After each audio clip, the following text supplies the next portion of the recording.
This week's matchup features two teams who both walked away with a notch in the loss column last week. It's the Ravens going up against the Bengals. So let's send you up now to the Queen City of Cincinnati. Brandon Guyton and Charles Davis. From the banks of the Ohio River, there's a look at Paul Brown Stadium here in Cincinnati, Ohio. Today we've got a Week 8 matchup on tap here between the Baltimore Ravens and the Cincinnati Bengals.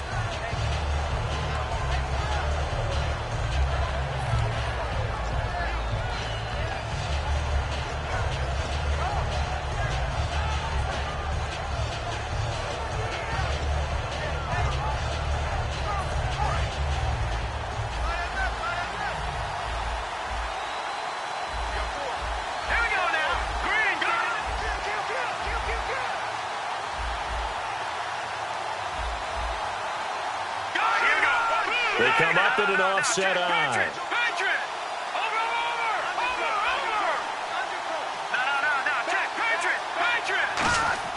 He'll come out throwing here on first down. And he's got his man on the out route. 5 yards on the catch there, brings up second down. And the quarterback, he's got some big threats at wideout. And they seem to get bigger all the time, don't they, Brandon? Every time I look out and watch a game, we're getting these bigger, more athletic, acrobatic receivers. We have some today. Second down to the offense, needing 5 yards. Looks like the defense in press coverage here. Now they'll run it on the toss. And he'll be taken down, but not before he gets into enemy territory. That one goes for 24 yards. I know back in the good old days, just about every team was constructed to power run to the right side. We just saw a pitch to the right side that worked pretty well. It's easier going to the right than the left? It just used to be very simply that the right side was always the power side. I think that's just one of those old things. I'm not sure it's still the same, but on that play, it certainly felt like we were back to the future. Yeah, and it worked. And he'll slide down to avoid the contact. Give him 9 on the play, and it'll be second and about a yard. You know, I don't think this is the last time we'll see that in this game. This guy has mobility, and they want to use his legs in the game plan. So there will be designed runs as well as his scrambles. Just 1 yard to go here on second down.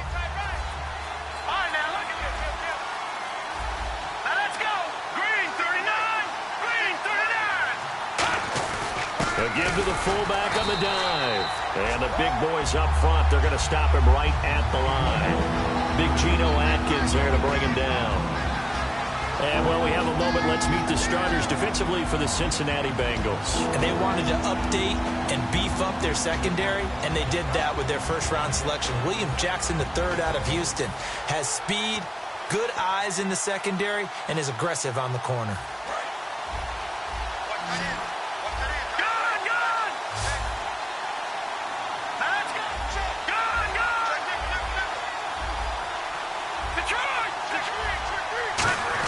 And they'll let their fullback try and push the pile. And he gets it to the 34. Good enough for the first. Only 3 there on the pickup, but that's enough to move the chains. 3rd and inches, they just handed to the big battering ram there. That's football 101, isn't it? That's bread and butter. Turn around and hand it to the big fella and let him get forward for a first down.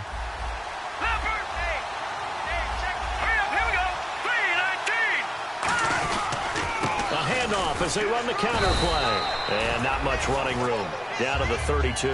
2 yards on the carry there. It'll be second down.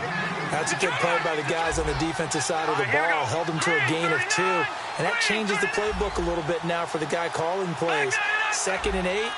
Now he's got to probably think about going to the air instead of maybe staying with the ground game. He's going to loft one. Got a man. It's caught for a Ravens touchdown. Their dangerous wide receiver, his 6th touchdown of the season. And the Ravens have taken the early lead.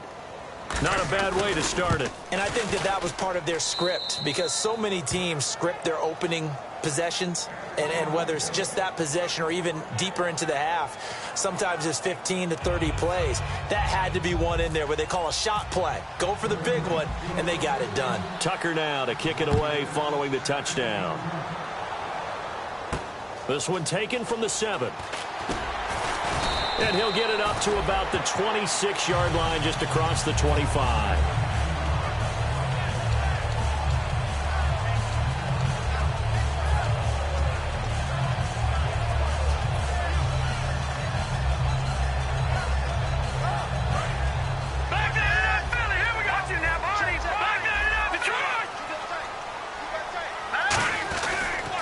Now a first carry for Giovanni Bernard. Oh, he's got some breathing room.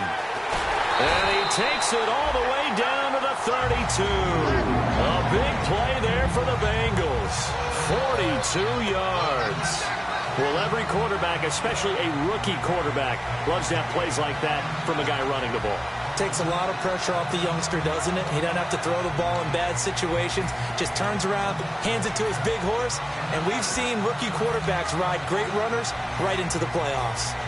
So it'll be first down here after the run.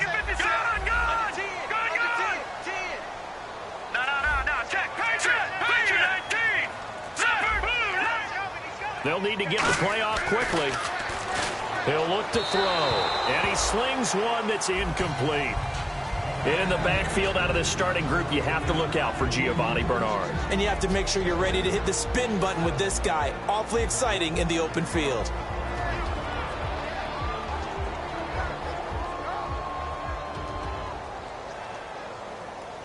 So they're still at the original line of scrimmage here. Second down and 10.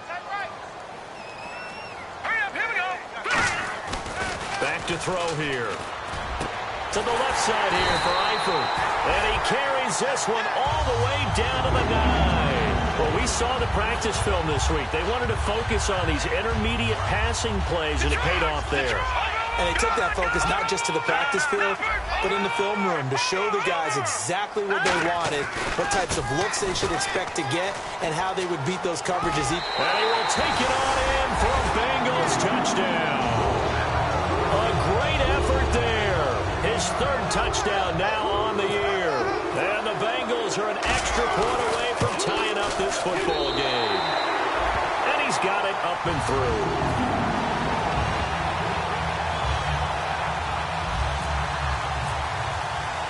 So we're right back where we started, all even as the kick's away.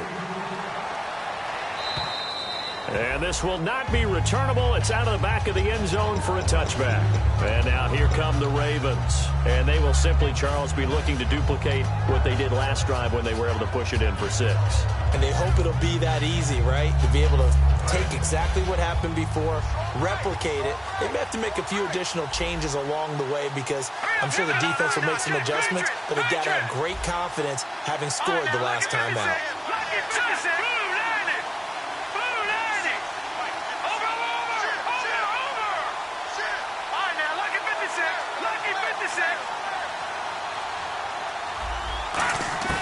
They'll try and start this drive in the air.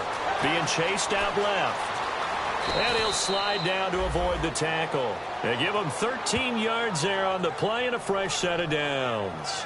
Partner, he was going through his progressions. Not there, not there. After about the third one, he decided he better pull it down and run for it.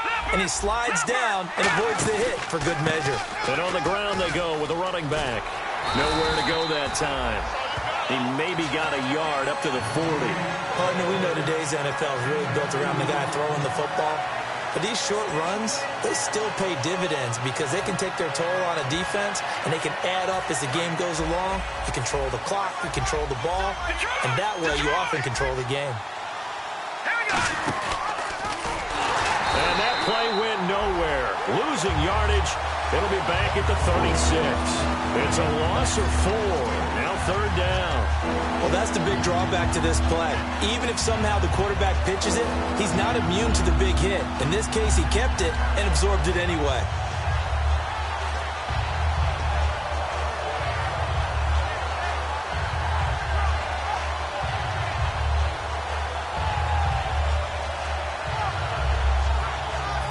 Third down and 12. The defensive line disperses a little bit here, maybe expecting a pass.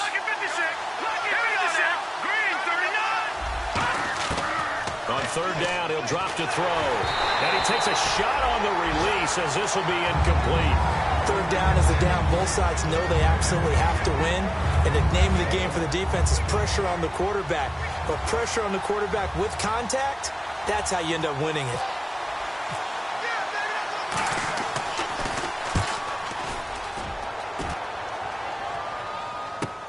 This is taken at the 18. Give them 11 yards that time on the return. And the Bengals take possession. Now the Cincinnati offense ready to see what they can do here. And they'll just simply be looking to build off the confidence of the last time out where they scored a touchdown. And confidence is powerful, isn't it? When you've scored once, you feel like you can go back out there and get it done again. Doesn't matter what the defense throws at them. They feel like they're in a groove right now, and they want to get out there and show it. Yeah, hoping to stay in that groove here this go-around. They'll give it to him right up the gut. And running room scarce here. He's going to be stopped in his tracks at the line of scrimmage. Zadarius Smith able to get him down. The starters now defensively for Baltimore. Corey Legion is rapidly making a name for himself as a defensive tackle. Knows how to penetrate upfield and disrupt plays in the backfield. So 2nd and 10 here.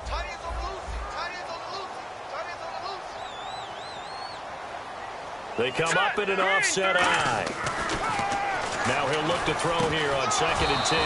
And incomplete there. A nice hit. Jars the ball free and brings up 3rd down. And that drop will cause a little bit of angst for the play caller because you know they've worked all week game planning and flexing the tight end out and making him a matchup issue for the defense.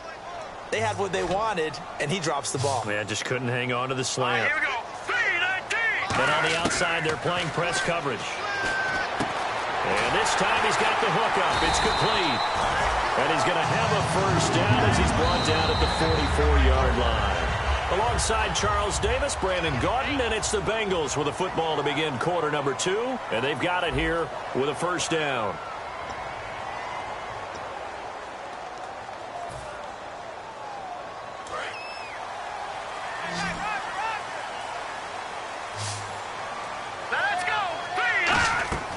Looking to throw. On the screen, Bernard. And he is going to lose yardage here. So a loss of 5, and it'll be 2nd down.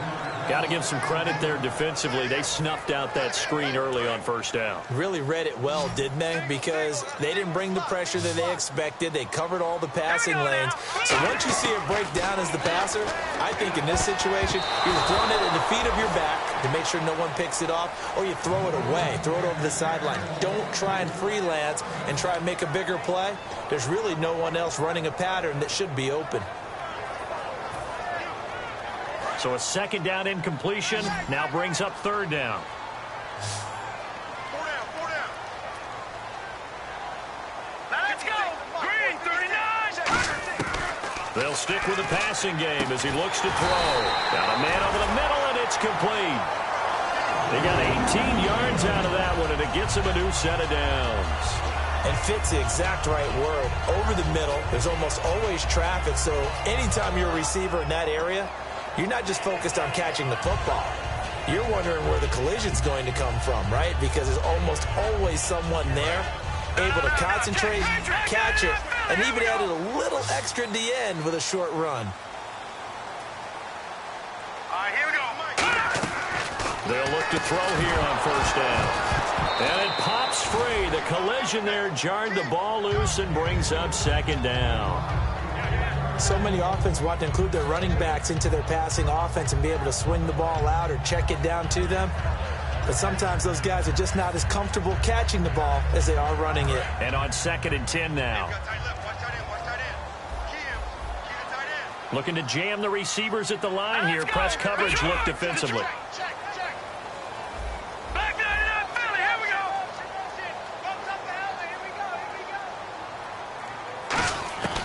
And 2nd and 10, he'll look to throw again. They almost had it. The big D lineman nearly had an interception. Instead, it falls down incomplete.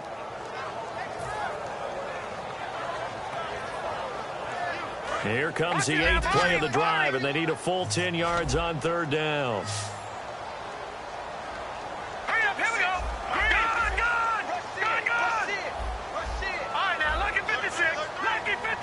And the back goes into motion. And they're going to go soft on the corners. Defense showing blitz. They'll look to throw again. Looking deep downfield. A 50-50 ball here, and it's intercepted. A great read, and it's picked off. And a big turnover there as his guys will get the football back. And now Baltimore gets set to take the field. And a tight game after punting last time. See if they can get something going on this drive. As they head to the field now, with the game this close, you've got to feel there's a sense of urgency for them going on offense right now. But they have to do it without letting panic creep in and affect their play. Detroit! Detroit! Detroit! Detroit!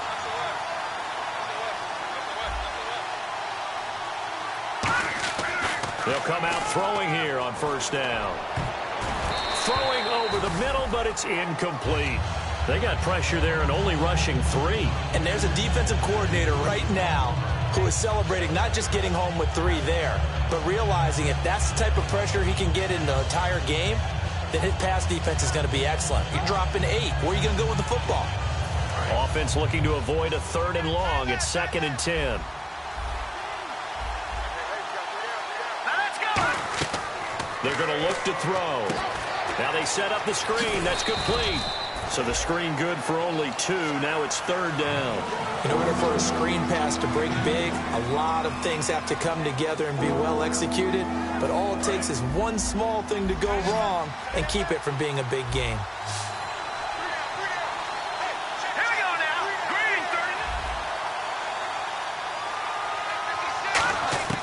30. Out of the gun now on 3rd down.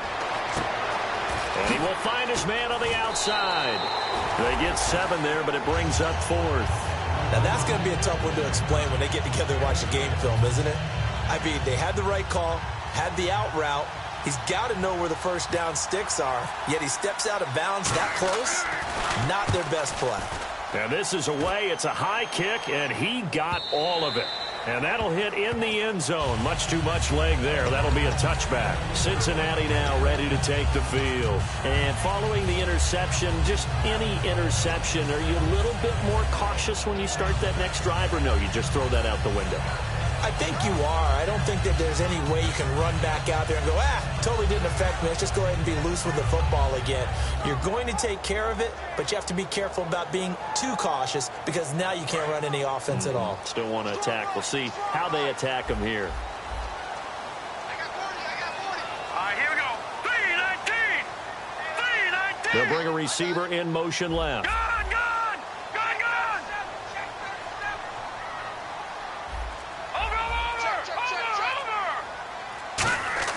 They go back to the air here after the INT on the last drive. Caught Eifert over the middle. 12 yards on the pickup, and that'll be good enough for a Cincinnati first. They gave up the completion there, but this is what zone defenses count on. Catching the ball and not much run after the catch.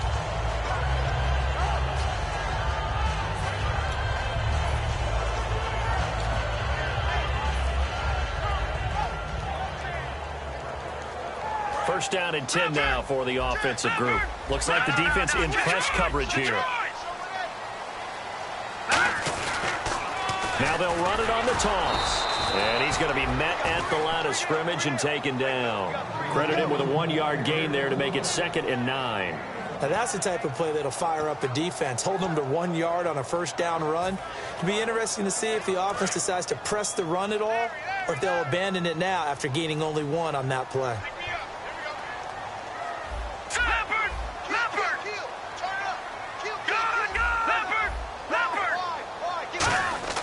They'll set up a throw. And he's going to find his man out of the backfield. That's complete. A nice gain of 21 yards.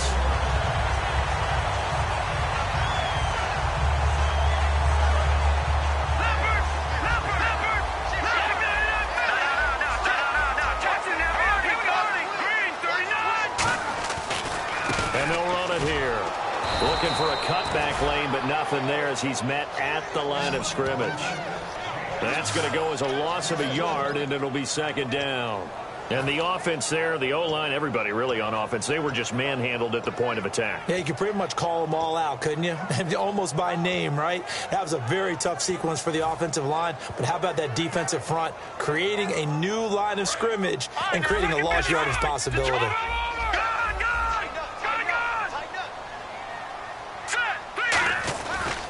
Now Bernard. And he is met at the line of scrimmage, and he goes down right there. No gain that time, and it leaves him with 3rd and 11 coming up.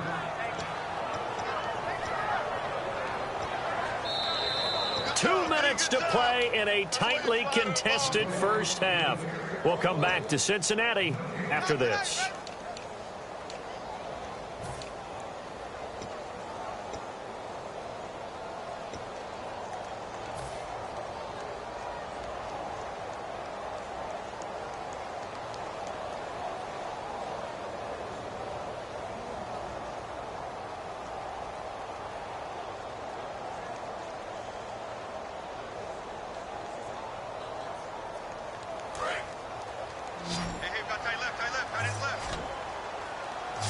Now the Ravens bring out an extra defensive back here on 3rd down. Could be a blitzer. And he goes in motion here in the backfield.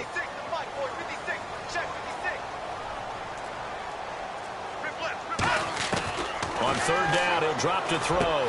He's got his man on the crossing route.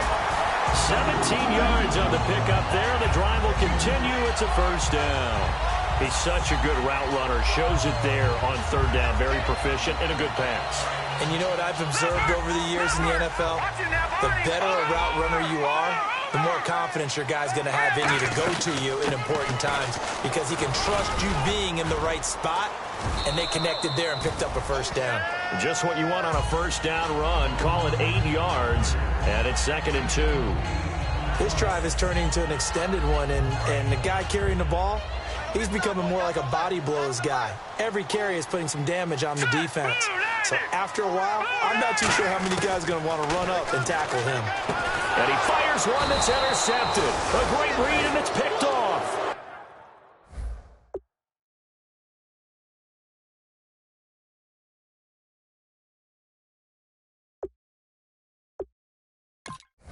And a big turnover there as his guys will get the football back.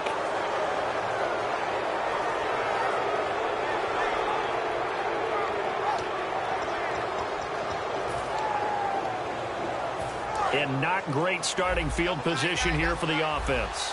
And on the outside, they're playing press coverage. And now here's a carry heading left. And he's going to take this up past the 10 to about the 11. It's a 6-yard pickup, and it gets him to 2nd and 4. And now the Bengal defense here calling a timeout. It's just their first, so they'll have 2 remaining here before we get to halftime.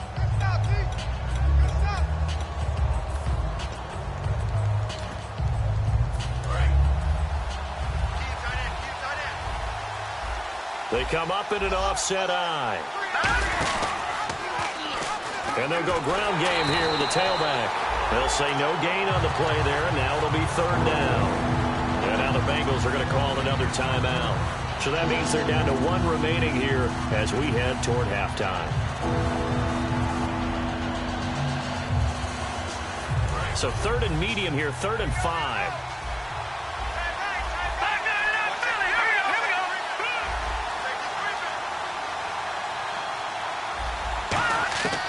Now a shotgun snap as they'll look to throw. And he's got his man on the out route.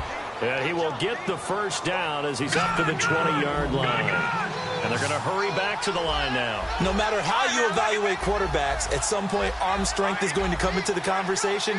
I'm really impressed by what I saw on that throw on the out route.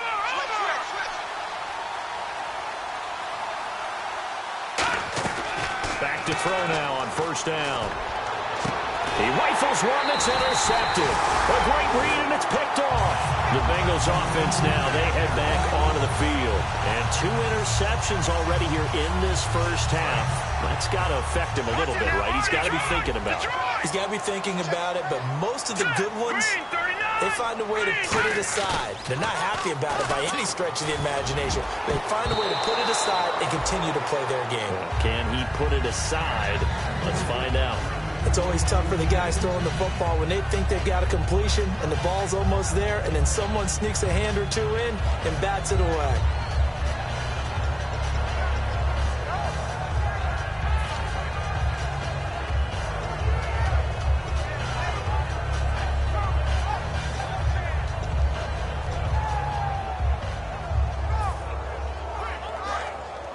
Yeah, the defense definitely showing blitz here. Hurry up, here we go. 3-19. And 2nd and 10, he'll look to throw again. And he comes back with one complete. We're calling a gain of 19, and it moves the chains. Really good job by the offense there. Every second counts right now. So for them to get out of bounds and save some time, that's a nice move.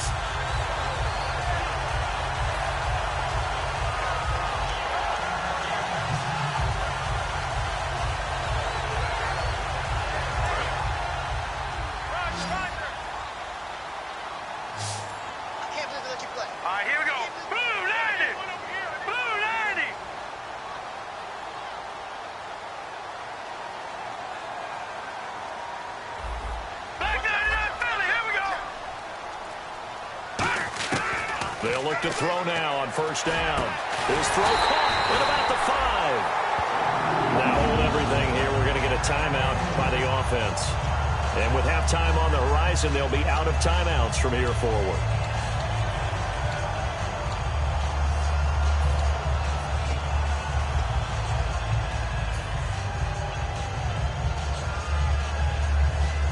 So after that big gain, let's see what else the offense has up its sleeve.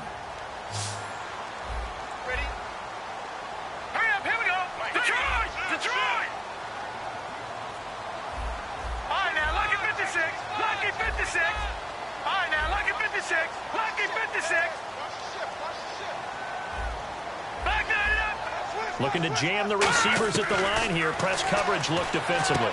That's caught at the 1. And he's able to get it down to the 2-yard line. The completion good for 3, and it's 2nd down. And the offense moving quickly to the line. What terrifies defenses when they see... And he takes it into the end zone. Touchdown, Bengals. Giovanni Bernard in the final seconds of the 1st half. And the Bengals have taken the lead. So they're able to break the tie just before halftime. Now they just don't want anything crazy to happen on the ensuing kickoff. Yeah, they want to just add the extra point, get the kickoff taken care of, and get to the locker room with the lead that they fought so hard to get. So after the touchdown, here's Fairbairn now to kick it away. This is taken near the 13. And they're going to start this drive in pretty good shape as they get it up past the 30. The Ravens offense now, they get ready to head back on the field. And from this spot in the field with the clock where it's at, you think we're just going to see a knee and that's it? And I think in this situation, that's the proper play. But we do know there's some risk takers out there that may want to take one more shot before the clock runs out. Deep drop. He's going to loft this one deep left sideline. And he overshot him there. It's out of bounds, incomplete. So we are at halftime here on Halloween. As we'll send you down to Orlando where Larry Ridley has our EA Sports halftime report. Larry, so both teams have their marching orders and we'll get going again here in quarter number 3. This will be fielded at the 6. And he'll be taken down just past the 20 at about the 21-yard line. The Bengal offense now with a football first here to begin quarter number 3. They have the lead. Now they'll be looking to extend that lead. And this is where I enjoy talking about one of my favorite subjects, tendency breakers, or counters as I also like to call them. You've done things in a certain way in the first half, and they've had the ability to see what you've done. They're going to make their adjustments. So guess what? You adjust yourself and try and stay ahead of the pace because you are looking for some separation in this ball game. The adjustment to the adjustment. Without a doubt. Show them one thing, hit them with something else. Looks like the defense in press coverage here. Now let's go. They'll drop to throw. Throwing right, and that's complete. And they're going to get this one all the way out across the 45. And a nice little pass and catch there on the corner route. Set up very well by the receiver with a head and shoulder fake inside before he comes back downhill to his quarterback. Now a first carry for their fullback. And he'll do a nice job here just to fight his way back to the line of scrimmage. That's someone who's pretty happy right there. That's the defensive coordinator. Body after body getting to him before he can get started. And ready now for 2nd and 9.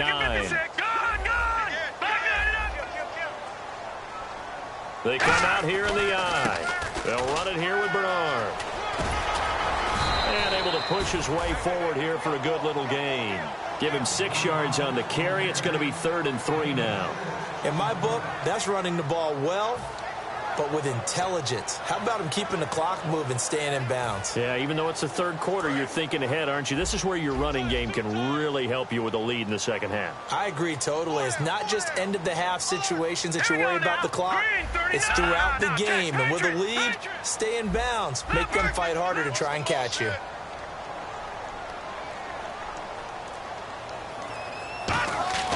On 3rd and short, they'll try and pick it up through the air. And that is incomplete. The tight end, C.J. Uzomah, the intended receiver. And 4th down coming up.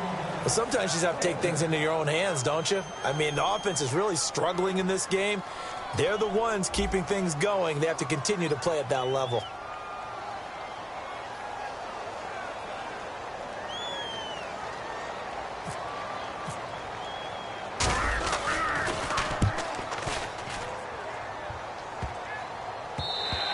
And that one hits a little too close to the goal line, and it continues into the end zone for it.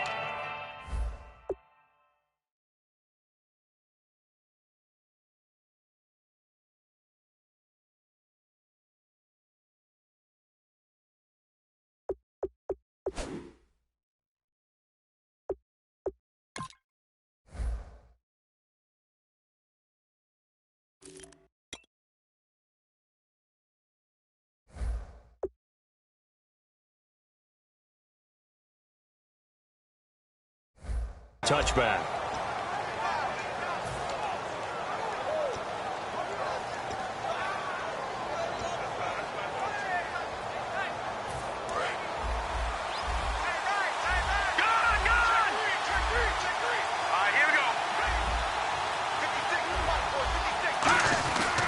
And again this time to the tailback. And he is going to lose yardage here. It's a loss of 2 there, bringing up 2nd down. Well, there they went blitz defensively, Charles, and things were paved well coming from the linebacker position. I love the way that you described it, paved well. Oftentimes, the guy who gets home on the blitz, he's going to get all the credit, but his teammates did all the dirty work, right? They ran into people on purpose. They sometimes tugged on jerseys to hold linemen to create space and gaps. And that play finished off really, really well. Well conceived, well designed, and even better executed. A good pickup there at 22. He had time, was able to survey the field and find a soft spot in that zone coverage. And that's where it gets difficult for a defender, Brandon. You go to your spots. And this is caught inside the 15. And all the way in for a Ravens touchdown. A big play there with his 2nd touchdown of the game, number 7 on the year. And the Ravens can take the lead now if they hit the extra point. Tucker now for the extra point.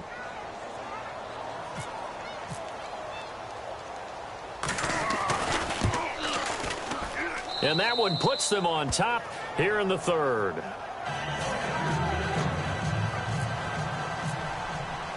Tucker now to kick it away following the touchdown.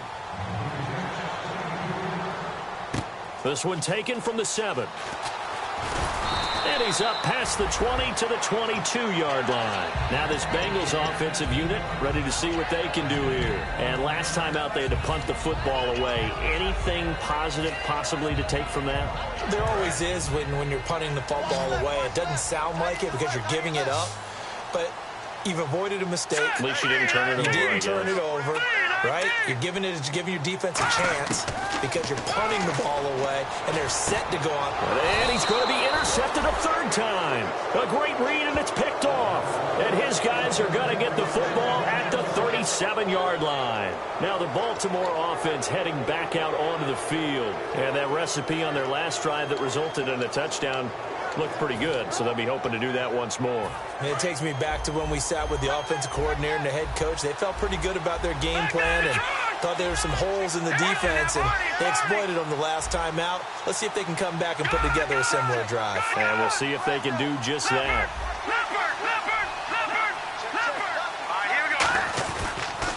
Now they'll run it on the toss.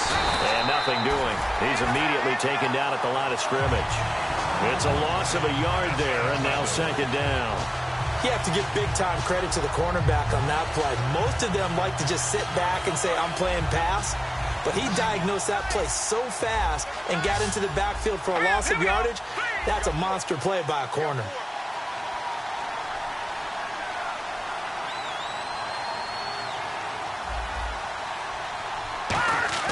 They'll set up to throw. Forced out to his left. And an alley to run. And he gets it down a yard or two shy of the 30 before he's out of bounds. Okay, he's not going to get the first down, but this is still a nice job of buying some time and then running to get to the sideline and get out of bounds and avoid the big hit.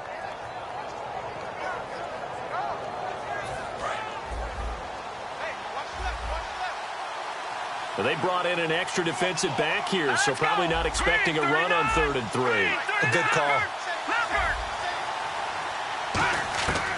Now they'll throw here out of the gun. It's a short one here, complete to his tight end.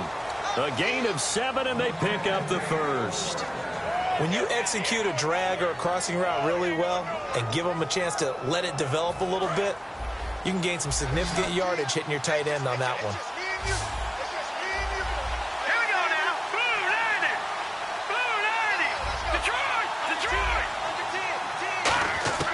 They'll look to throw here on first down. He's going to flip one out here to his running back. And he is out of bounds, but not before taking this down to the 8.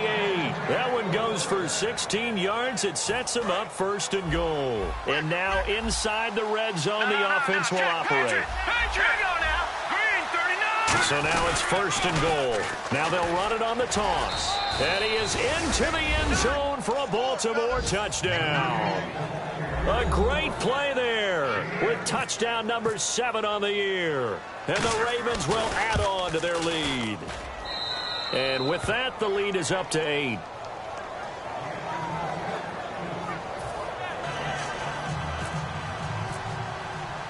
Tucker now to kick it away following the touchdown.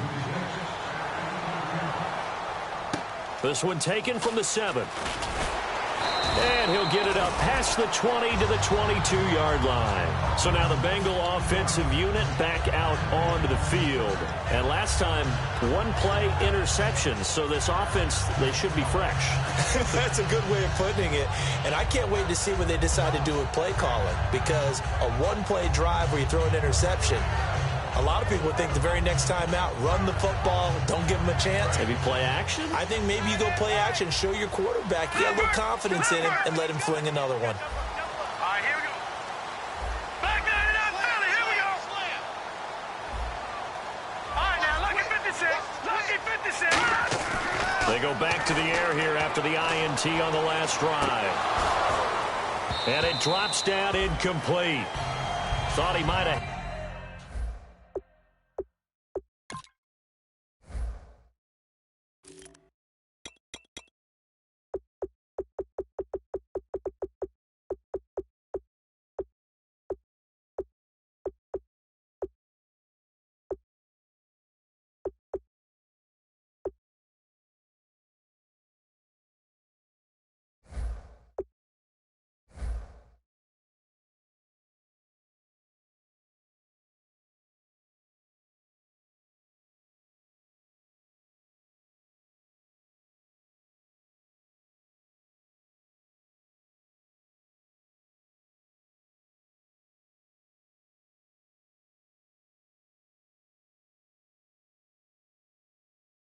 Had it. Instead, second down.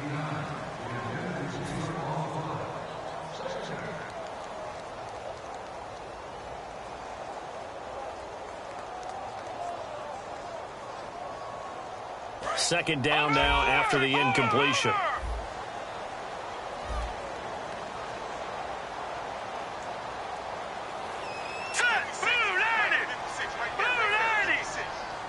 And he motions the wide receiver.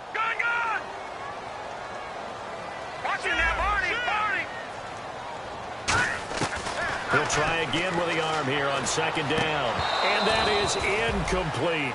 We know it's not an easy job to go out and catch passes when people are trying to tackle you and knock the ball away. But the bottom line is, that's a pass he's got to have and a pass he should have caught.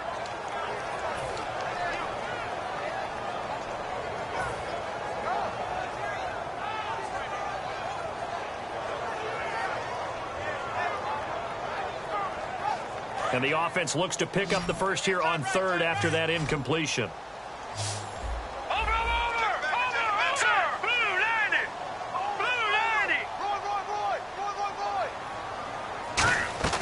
They're going to look to throw. And his pass is intercepted for the fourth time today. A great read, and it's picked off. And his guys are going to take over at the 39-yard line. And the Ravens taking the field. And they were able to punch it in the end zone last time. They'll be looking to do that again here for the defense. Obviously, they'll be looking to stop them from punching it back in the end zone. It always is punch-counter-punch, isn't it? And which team has the advantage? Well, let's just go back. Last time on offense, they rolled downfield, got into a good rhythm. You can see a little more bounce in and out of the huddle. You can see the sideline really get into the game. So defensively, you're thinking to yourself, how do we take that away from them? How do we get the advantage back? Let's see what they come up with. I think pressure is always the first way to go. You love pressure. I love it. We'll see if they dial it up this drive.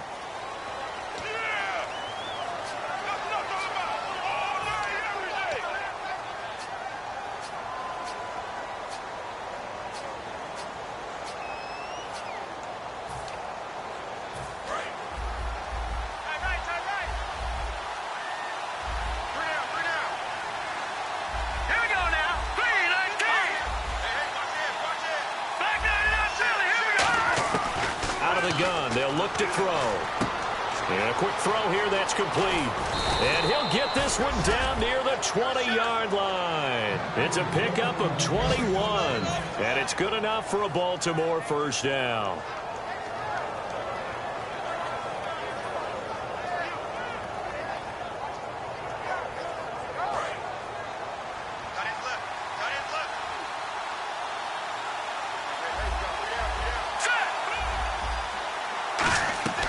They'll run it now out of the gun. And he will lose yardage here back at the 23-yard line. That's going to go as a loss of 2, and it'll be second down. That's a nice play by the defense, but the offense can't let that one play define them. Let it go, move on, and start over again.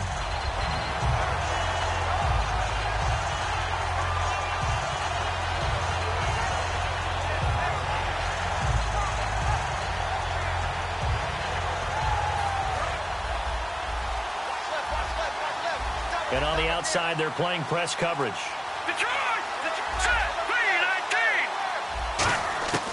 From the shotgun, he'll look to throw. Throwing over the middle, and it's incomplete. Back now in Cincinnati. It's the Ravens in control of the football. They've also got the lead as we get set for the fourth.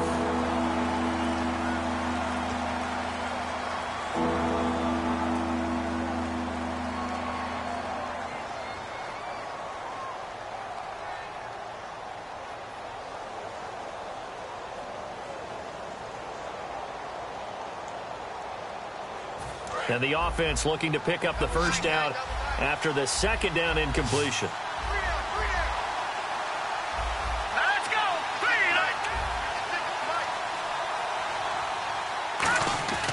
Here's a play fake as they set up to throw. A hit as he throws there, incomplete. Putting pressure on the guy throwing the football is always good, but when you can couple that with contact on him that leads to an incompletion as we just saw there, that's winning football. And Tucker's kick right there. It's good, and that will bump the lead up to 11. So a big one there as that gives them a little cushion. And you know, here in the fourth quarter, the fact that they were able to bleed some time off the clock and put points on the board, even if it's only 3, that could turn out to be the drive that ultimately wins them the game. Cincinnati now ready to take the field. And following the interception, we'll see what they can put together on this drive. I can hear my old college coach right now. He always used to tell us before every game, the team making the fewest mistakes will win. What they're hoping is that last mistake is their only one of the game. Coaches, that's all they talk about, turnovers, right? Minimizing those and maximizing opportunities. Blue 90. 56. Mike, 56. Right there. 56. Over. Defense really showing respect to the deep ball here, playing off the receivers. They find some open field here. And he'll get it up to the 33-yard line. It's an 8-yard pickup, and that'll make this a second down. Now, that was not a bad scramble there on first down. He didn't force it, nor did he throw it away. He was able to take off, and now he made it a very manageable second and short. 5 yards is the pickup there as that extends this drive. Obviously, this has not been a banner game throwing the football. So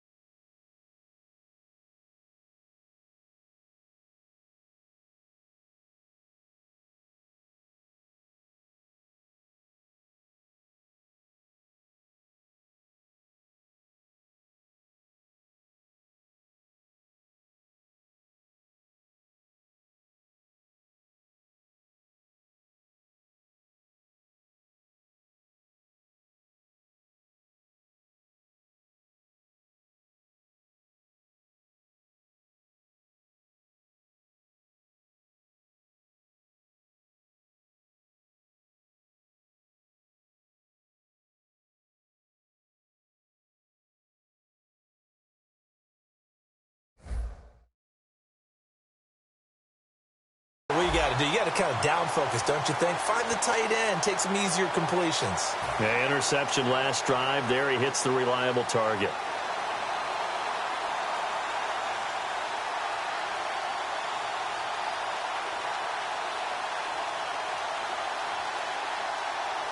Offense comes to the line now, 1st and 10. Over. All right, here we go. Green 39. Now a carry for Bernard. Give him 10 yards on the pickup, and it'll be second and very short. Really tough drive, but that run helped salvage something there because now there's something positive that came out of it. They got to see good blocking, good push by the offensive line, wide receivers trying to get involved. And my goodness, another interception. A great read, and it's picked off. The Ravens offense now, they get set and head back onto the field. And they're not going to play this conservative, I don't think. They had a field goal last time, and they're up, but they're looking to put a drive in the end zone. Oh, I agree with you totally. No one goes out on the field and says, all right, let's just settle for 3, except in certain situations, trying to ice a game, that sort of deal. Most of the time, it's end zone, and that's what you're thinking, and I believe that's exactly what they're thinking as they begin this one. Yeah, no quarterback ever goes out there saying, hey, let's get 3, right? Not one that I've ever met. 5 yards on the carry. Good pickup on first down. The 4th quarter here, they've got the lead. They want to keep it on the ground. That's what they're doing. Smart football. Keep the clock grinding. Keep it going. But you got to figure now, they're going to see more people stacked up at the line of scrimmage as they try and bleed it out. Looking to throw. Firing quickly here, and that's complete. And they're able to get this one down to the 25. He got 29 yards that time. And defensively, they just don't seem to have much of an answer for this passing game. Not at all. Look at the confidence that's exhibited here. With that type of a lead, clock on their side, instead of running it, they're still throwing it, trying to pick up first downs and keeping the football. And he'll go down here right around the 23-yard line. He'll get a couple yards on that one, and that'll make it a second down. And they're going to speed things up here.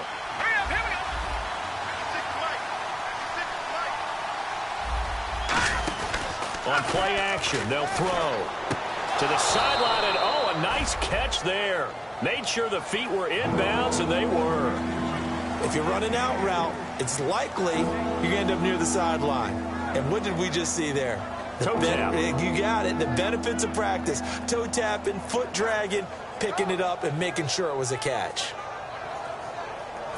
So completion on second down, that brings up third.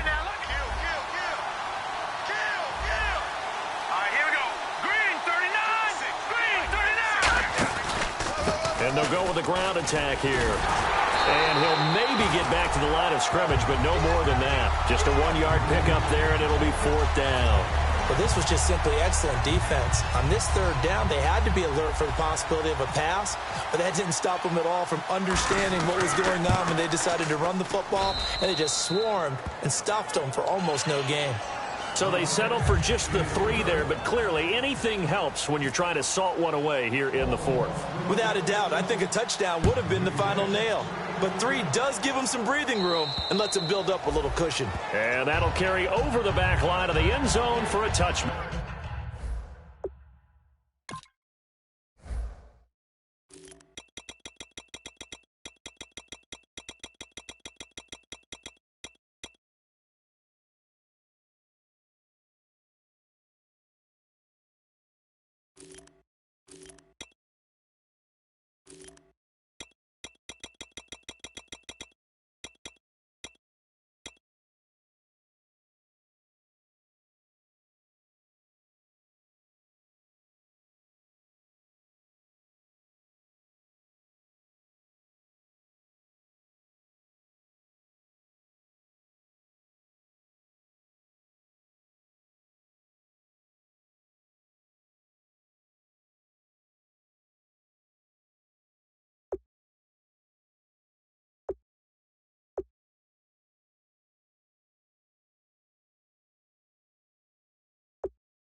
Trying to shake off the interception from the last drive. He'll look to throw. Caught. Eifert over the middle. Give him 11 on the gain there. And it'll give the Bengals a 1st down. And quickly they get to the line. They'll look to throw now on 1st down. Quick hitter here. It's complete. A strong running. Now after the completion, we're going to get a timeout, an injured player. While the training staff takes a peek, we'll take a break.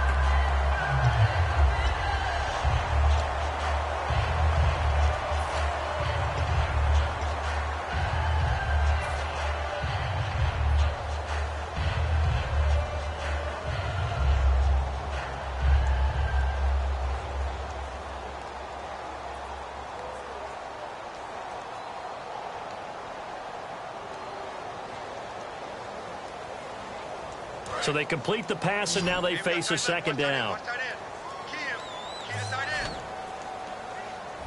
Detroit! Detroit! All right, here we go. Green, 39. All right, now, lucky 56. Lucky 56. Leopard! Now a shotgun snap as they'll look to throw. He's going to loft one deep left. This is caught inside the 15. A big play there for Cincinnati. 47 yards. The last drive he threw the pick, but he's not shy. He's going downfield again there. And you can't be, because if you back off after throwing an interception, your whole game plan just goes right out the window, and it makes... And now the Raven defense going to call a timeout. It's just their first. They'll be down to 2 remaining as we step aside here in the 4th quarter.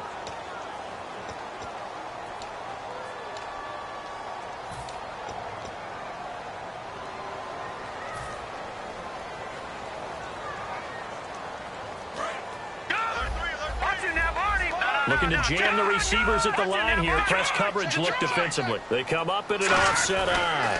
Here's Bernard. And he stopped immediately there. No gain on the play there. They're going to need to come up with something better here on 3rd and goal. So stuff for no gain on 2nd down brings up a pretty interesting 3rd from this distance. I'm throwing the ball, and I'm not even thinking about play pass. I'm going to let them know right away I'm throwing it, but I'm probably giving my quarterback some room, sprint him out to one side or the other. And he'll take this into the end zone for a Bengal TD. It's the fullback, his first touchdown on the year. And the Bengals able to get this back within a touchdown.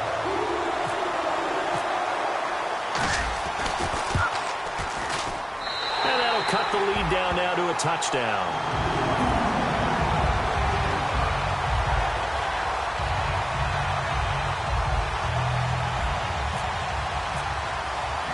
So after the touchdown, here's Fairbairn now to kick it away. This is taken near the 13. And they're going to start this drive in pretty good shape as they get it up past the 30. The Ravens offense now, they get set to head back on the field. And they split the uprights last time for 3. They've got the lead. They're not going to play this conservative. They're not hoping for another field goal. They're hoping for a touchdown. I'm with you on that one. I like where your head is. I like the way you're thinking because you're exactly right. Trying to sit on a lead and play that way, that doesn't work too well for most teams.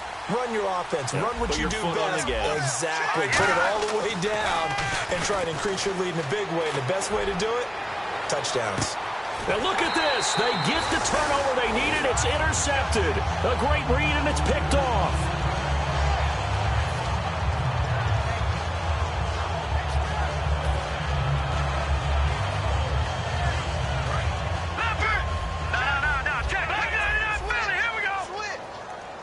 Possible run anticipation here as the D-line sandwiches together.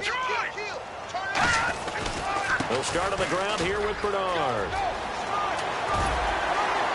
And he'll get this up to the 30-yard line. A nice pickup there, 10 yards, and it'll move the sticks. How many times do we say in this game that speed kills, and it does it in so many different ways? In this case, you got a back who's quick and shifty, can make moves, make people miss, but also gets to and through a hole before it can close down. That's some of the benefits of that speed, not just outrunning people in the secondary, and that led to a really nice game. Again, here's Bernard. Giovanni Bernard, nothing but green grass. The 20. And all the way in for a Cincinnati score. Giovanni Bernard with his 2nd touchdown of the game, 4th of the year. And the Bengals are an extra point away from tying up this football game.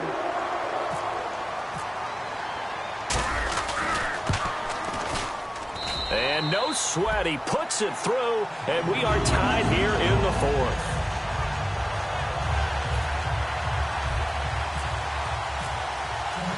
So here comes the kickoff now, all even here in this 4th quarter. This is taken just shy of the 10 here. And a good effort on the return there. Gets him across the 30 to the 33-yard line. And now Baltimore gets set to take the field. They need to get this around the 40 on the other side to get into field goal range.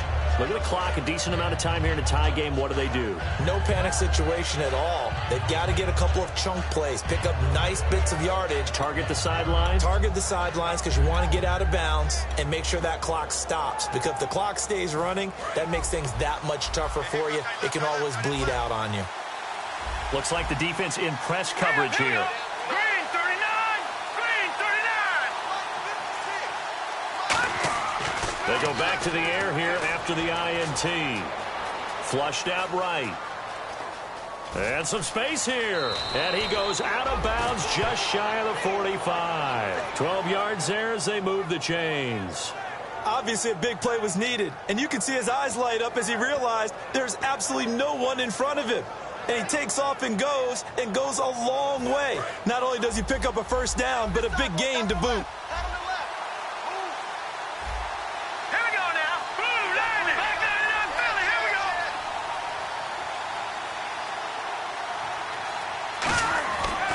First down, he'll drop to throw. And they're not able to hook up there. Incomplete.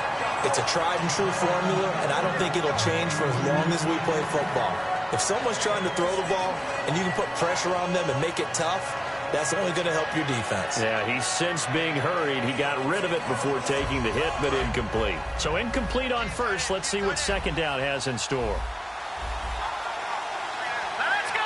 Blue landing. 56 to Mike, boy. 56. Check 56. Back 99 Philly. Here we go. Leopard. Now they'll throw here out of the gun. And this time he's got the hook up. It's complete. So he got his hands a little too far outside. The ref caught him, threw the flag.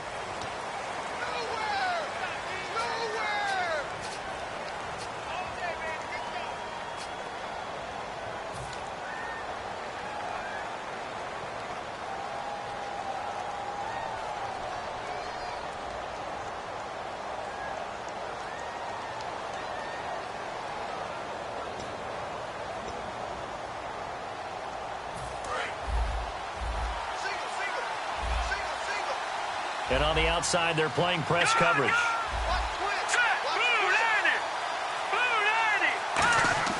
They'll drop the throw. Backing up. Going down the middle, and it's complete. And he's finally taken down, but not before getting across midfield and across the 45-yard line. Well, we haven't been shortchanged on offense. Another fun play to watch there on the deep pass. This game has the feel of, what, a turkey bowl, a Thanksgiving day. You know, when we get together this year and the Davises and the Gaudens get together, that's what our playbook's going to look like they're drawing them up in the dirt, and so far it's working for both of them. Out to the flat. That's complete to his running back. Now whistles come in. We're going to get a timeout here by the offense. That'll leave them with just one remaining in this fourth quarter of play.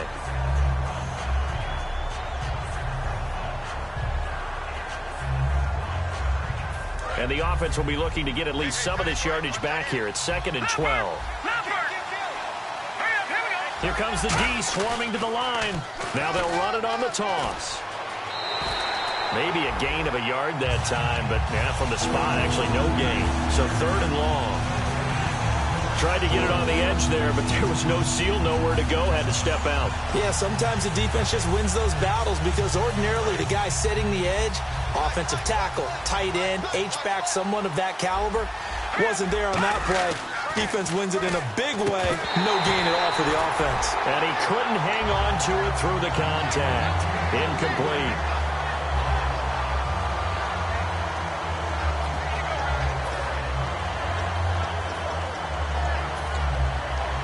So here comes Justin Tucker in a big spot.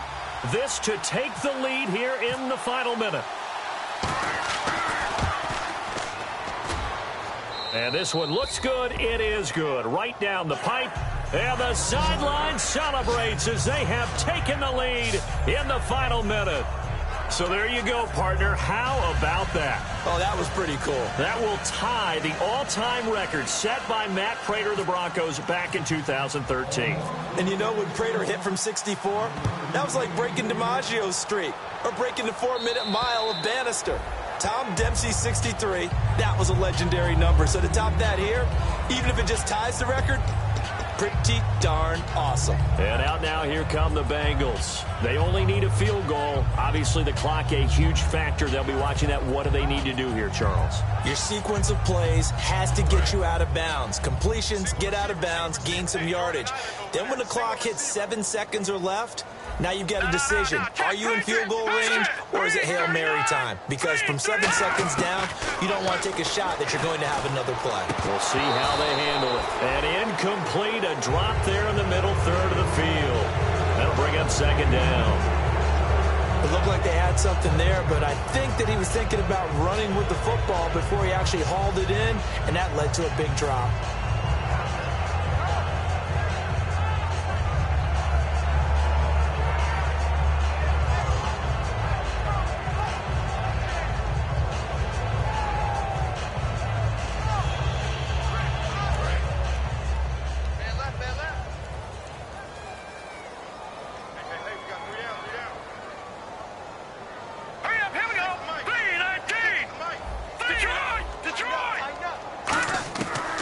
to throw.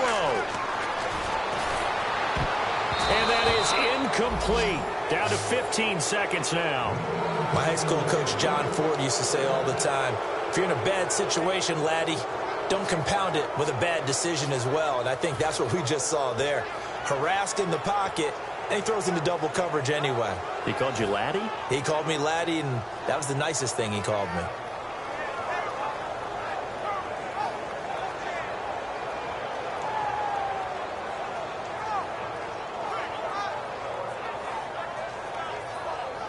Incomplete pass on second down. Let's see what the offense draws up here on third. Let's go. Detroit. Detroit. Back to throw. Nowhere to escape, and he goes down. Now hold everything here. We're going to get a timeout by the offense. It's just their first. They've got 2 more to use here in the final stages. 1 score down. Here we go. They're going to go for it here on fourth down. He'll look to throw. Finding time. Now a desperation throw. Oh, a crusher there as it's intercepted. A great read, and it's picked off. And he will be out of bounds here with 0.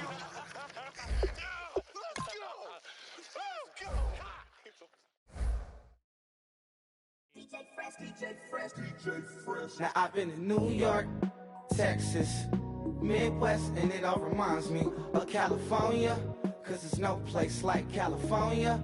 California, AATLMIA, all reminds me of California, cause there's no place like California. California, New York, Texas, Midwest, and it all reminds me of California. No place like California, California, I got some out in Dallas, now I'm smelling like LA. Met a from Miami, to the Machiavelli. Left the kids on the belly, left the vid on my celly. She ate like spaghetti, I'm hitting gas and Dreddy. Met some killers in Memphis, like they from Oakland. Give me my flowers while I can smell them. Ain't talking about roses, literally I'm lean. Mix it like a bought it in Nashville. Then I woke up in Tulsa, Oklahoma. It's sunny. California, but nothing like Compton. It's more like Calistoga, and it's hot as Arizona. I pop me a fresh, hard colder than Minnesota in October. Don't interrupt, darling, I'm in the zone. Why does everywhere I go just remind me of home? You know that state of gold with the bed. Them other places come close, but they don't compare. Now I've been to New York, come on, Texas, yeah, Midwest, and it all reminds me of California, cause there's no place like California. California, AATLMIA, all reminds me of California, cause there's no place like California. California, California, no place like California. Fresh off a flight to Boston, got a BZ in Maryland that I pipe too often. Headed right to Austin, most likely flossing. Tight, exhausted, high as a forklift. Handful of goons out in Colorado. Any given afternoon, you can catch a hollow. Honestly, it's the same out in Richmond, Virginia or California. Either state, you can get it. I done seen everywhere from Russia to Delaware. Trust me, I'm well aware. Barcelona to Bel Air, Petty to the Detroit. Don't tell him he saw how heavily he balls. Every project, every seashore. And I ain't content trying to see more nomadic. I probably wind up alone. All it takes is a melody to remind me of home. Now I've been to New York, come on, Texas, yeah, Midwest, and it all reminds me of California, cause there's no place like California. California, AATLMIA, all reminds me of California, cause there's no place like California.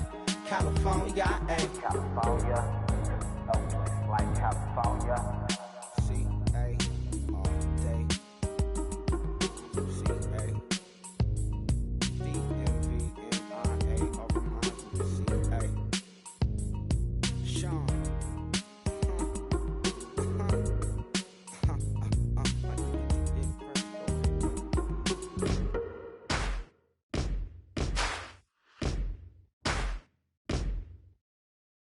Yes, ain't gonna waste you, lover.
We set the roof on fire. We set the roof on fire. We set the roof on fire. We set the roof on fire. We set the roof on fire. We set the roof on fire. We set the roof on fire. We set the roof on fire. We set the roof. We set the roof. We set the roof on fire. We set the roof. We set the roof. We set the roof on fire. If I'm not mistaken, home team made it. 2 3s on my feet, then I pump fake. Baby girl, grab the quote. Kiss it, sweat leave, Mr. Couldn't took it quicker. Hottest on the planet, got the place lit up. Fly, got expensive taste, sight and touch. We ain't on the same team, cheer up. Bunch of that make sit up. I ain't come to blend in, boy, I stand out. Money talks, you just popping off at the mouth. And from the topic, then the conversation hit it. Right shrimp, getting booked up in every city. Splash her with cash, had the spaz on the waiter. She messed up my order 3 times in a row. I'm good on gas, I just filled up my tank. Now let's fill up her head and let's see if she goes. We set the roof on fire. We set the roof on fire. We set the roof on fire. We set the roof on fire. We set the roof on fire. We set the roof on fire. We set the roof on fire. We set the roof on fire. We set the roof. We set the roof. We set the roof on fire. We set the roof. We set the roof. We set the roof on fire. So bad, swimming in my bed. Off with it, off with it. Young Slim, get it in my infrared. Come and hit the rain, I just lit the gas. Young wild winning, living fast. Stash your money in a brown paper bag. We set the roof on fire, then we flood it out. We just threw the money up, we ain't even count. Shake it, shake it, shake it. Shake it in my speeder, girl, I'm nothing. Messing up my speech. I'm $1 million player, baby, nothing's at my reach. I'm $1 million, like I hit the lottery. Splash her with cash, had the spaz on the waitress. She messed up my order 3 times in a row. I'm good on gas, I just filled up my tank. Now let's fill up her head and let's see if she goes. We set the roof on fire. We set the roof on fire. We set the roof on fire. We set the roof on fire. We set the roof on fire. We set the roof on fire. We set the roof on fire. We set the roof on fire.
right, gentlemen, we made way too many mistakes this week, okay? The coaching staff has gone in, we've simplified the game plan. Let's go out here and execute. Hey, we gotta execute to win.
Big fella, swing over here. Let's start. We've been talking about you getting better every week. Let's you go. know what? Today you got better. Let's keep it up.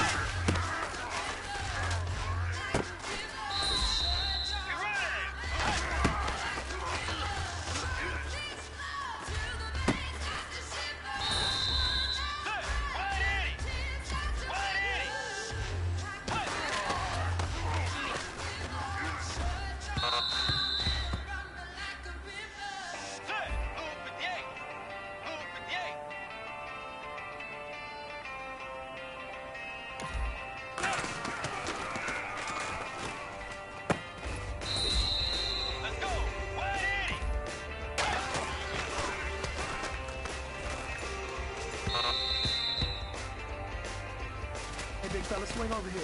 Let's talk. We've been talking about you getting better every week. You know what? Today you got better. Let's keep it up.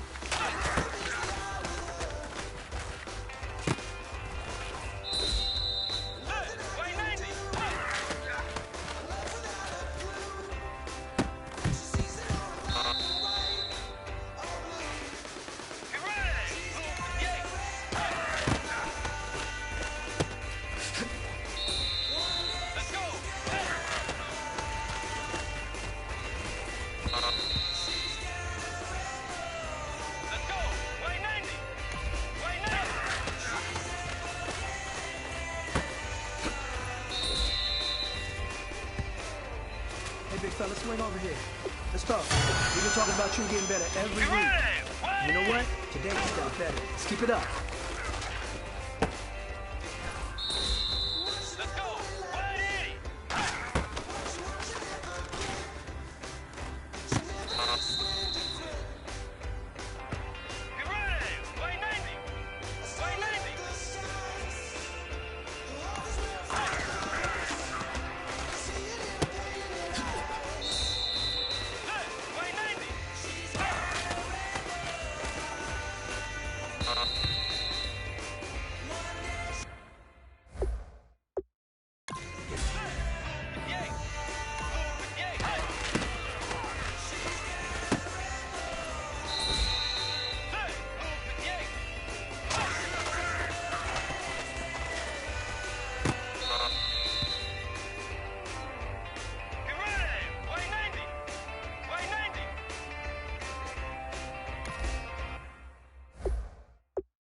pressure, but this is it. We're going for gold.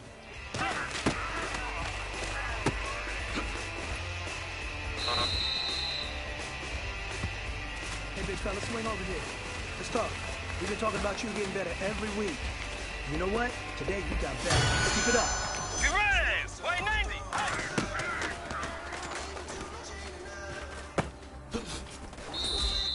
Let's go.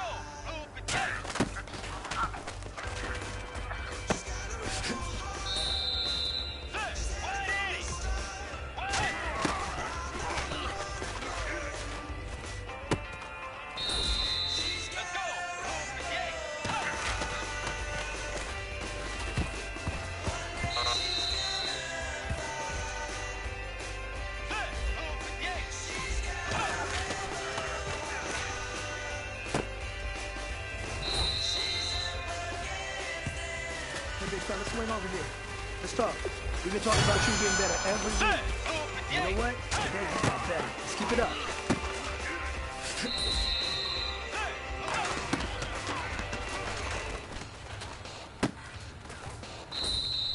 Let's go. 190. 180.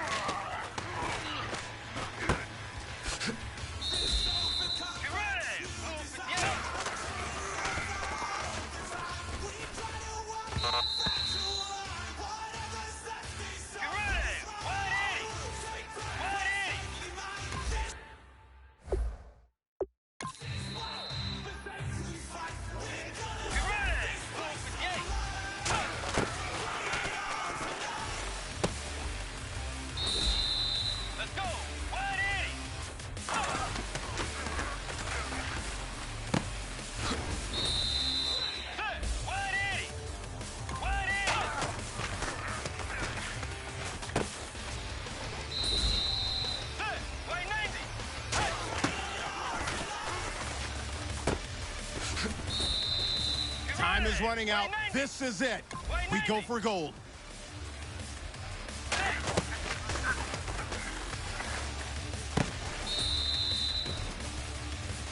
All right, man. Bring it in tight. Bring it in tight. All right, let me tell you something. Today was great. You guys went out there and executed flawlessly.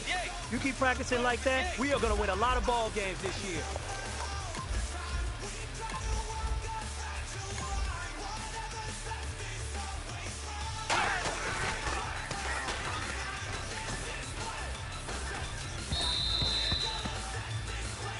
Let's go. 190. 190.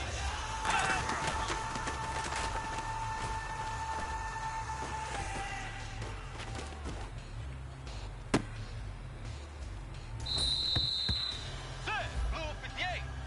Blue 58.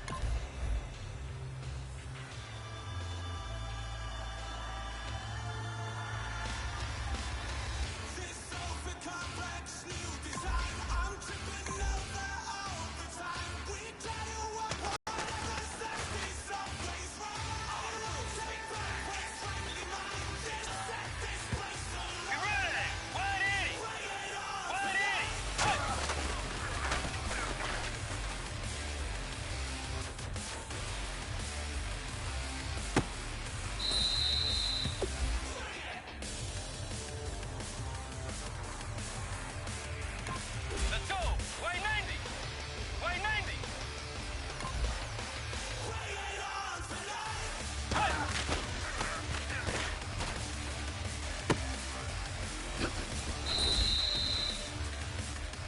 Be ready. 190.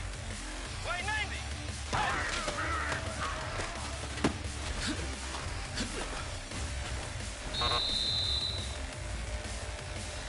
Let's go. 190. 190. Let's go. 180. 180.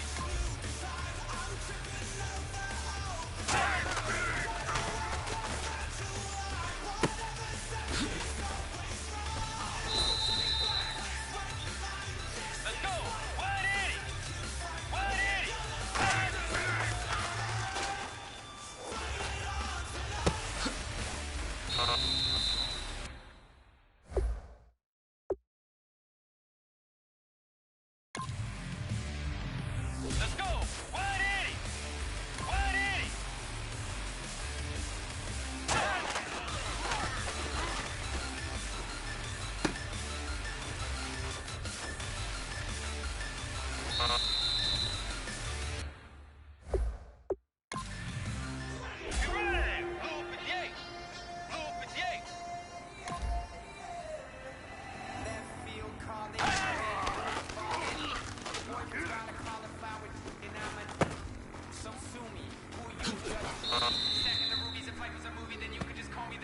Let's go! Lbcyah! No respect, haven't moved out of your parents' basement yet. Big Mac, coming with the beat that's gonna break your neck. Hey, why 90? Why 90?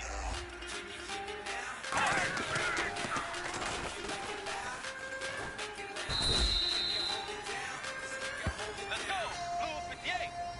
Lbcyah!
Like the clock is broken, never stopping, never slowing.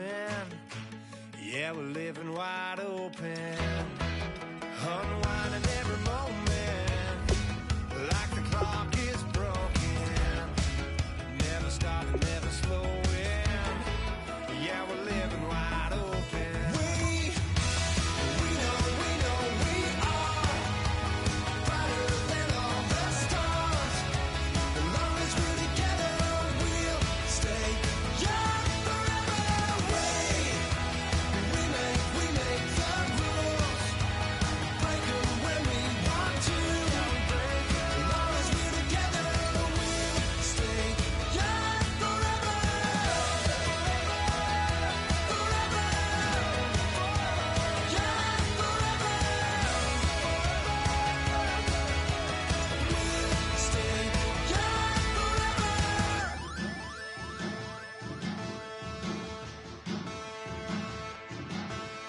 There are men, and there are giants. Bass and stills in the building, flash the camera. I'ma drop the hammer.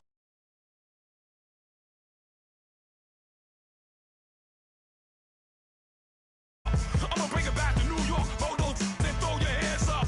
Pass me a cup of the in the club with the juice in the get bent down. Then I'ma slide with it to my ride and head up to my penthouse. Oh, I'm not trying to take it slow. Working hard, cake and dough. Open up 24. We striving for that goal. I'll stop at nothing. I will play this game that's so easily started, not so easily parted.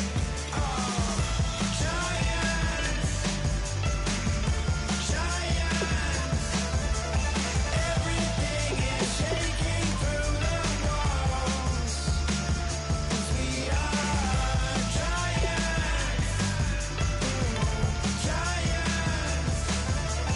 Heart of David, you know it takes just one. It's time. CNN, this is ghetto editorial. See me like milk and Oreos. Dipped inside the audio. Platinum plaques in my portfolio. My lines are fine as they blow your mind like you could do what you wanna do, whether group or solo. Boston cold with a bowl of chili. Summer cheesesteak on the road in Philly. I'm a patriot, don't do a hatred. If you make that beef, I'll smack you silly. Back on up on this. Before you with this, you better walk up and off the building up. Yes, oh, got the heat up the show. Face up thermometer. I'm gonna take full control. Hey, Paul, let him know. I'll stop at nothing. I will play this game that's so easily started, not so easily parted. Giants.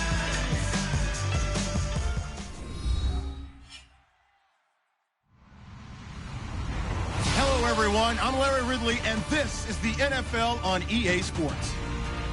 Both teams have battled hard to get above 500 and want to remain above that mark at the end of today. It's the Texans going up against the Vikings. With that, let's hand it over to Brandon Godden and Charles Davis. They've got the call in this Week 6 matchup. Okay, Larry, thank you. We are indeed at the beautiful state-of-the-art U.S. Bank Stadium in Minneapolis. Coming up, we've got a good matchup on tap between the Houston Texans and the Minnesota Vikings.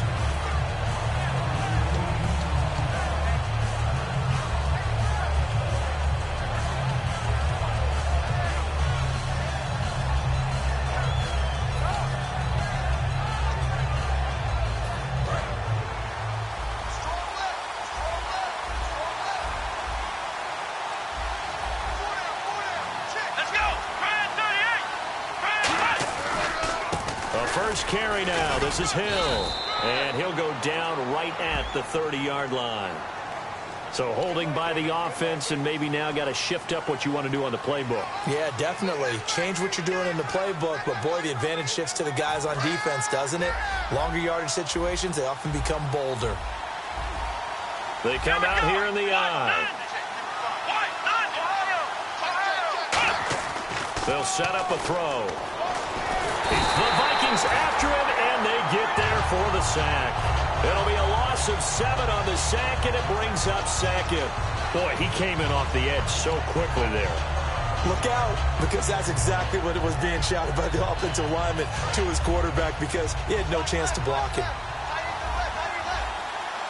Here we go! Out of the gun, they'll look to throw. He's going to wind up and air it out. He's got a man, complete. We heard them talk before the game about utilizing the intermediate passing game this week. It works for them there. They move the chains. And we saw them work on it in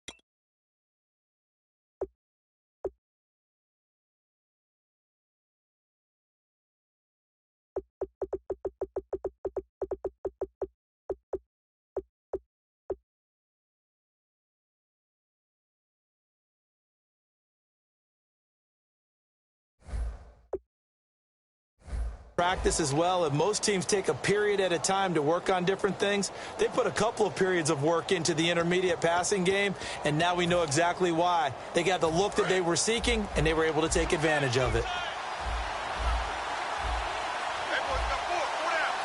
Let's go! Grand 38! Ohio! Ohio! Flex round! Flex round! Here we go! They'll run for the first time with Hill, and he'll be brought down, losing yardage back at the 40. A loss of a full 3 yards, and now it's second down.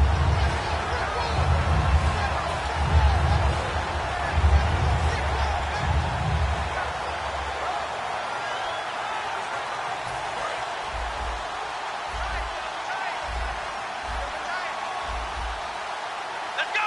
Grand 38! Again, it's Hill. He hurdles him. Should get a gold medal for that one. And he'll work it inside the 30 to the 29-yard line. That one good for 12 yards. And that'll bring up a 3rd and 1.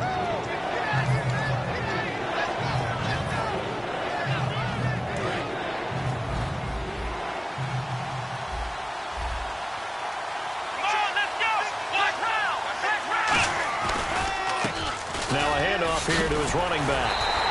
Calling no gain that time, and they're going to be left looking up at a 4th and 1. On every snap, the defense is trying to establish who they are, but on 3rd and short, that's really when you put it out there and tell people who you are, and that's exactly what they did. For the offense, they're looking at their offensive line and saying, guys, where are you? We need you on those plays. And his kick is absolutely perfect. And it's now 3-0 Texans. So our initial drive here this afternoon results in 3. I'm not sure that was a statement necessarily, but getting points on the road, never a bad thing. No question about it, Brandon. You had a crowd that was all fired up during pregame introductions, yet you're able to quiet them just a little bit by taking the early lead.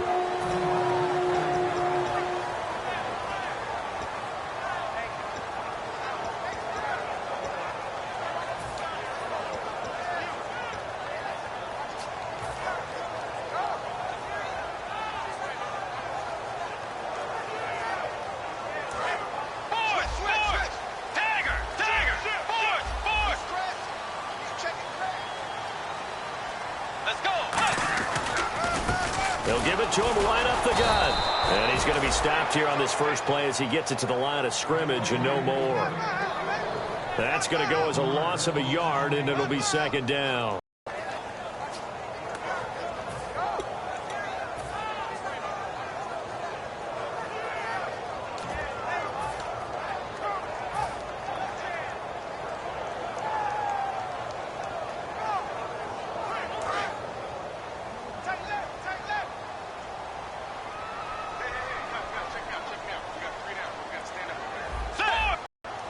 The play clock's running down. The second down throw for Bridgewater. He's got it complete to Stephon Diggs. 8 yards on the completion, but now they face 3rd down. In today's football, where receivers break tackles, make people miss, get upfield for the extra yardage, when you see a play like that where it's caught and he's dropped on the spot, that's a big-time play by the defense. 3rd down and 3.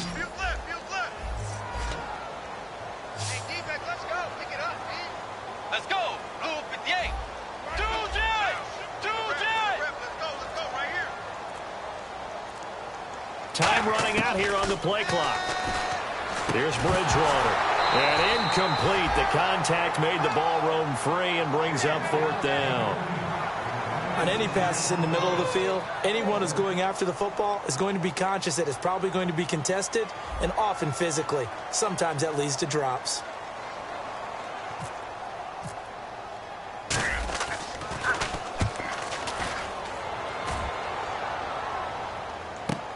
This is taken at the 15. Good blocking there, nearly sprung him. As it is, it'll go as a 19-yard return. And the offense will take over with a new set of downs.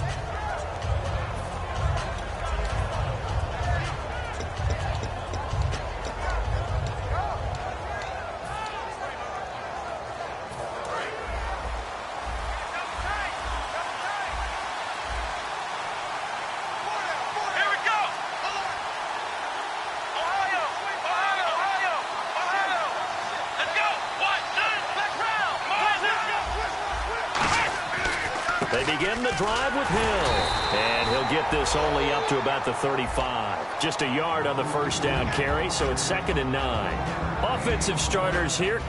Wide receiver DeAndre Hopkins, a talented wide receiver.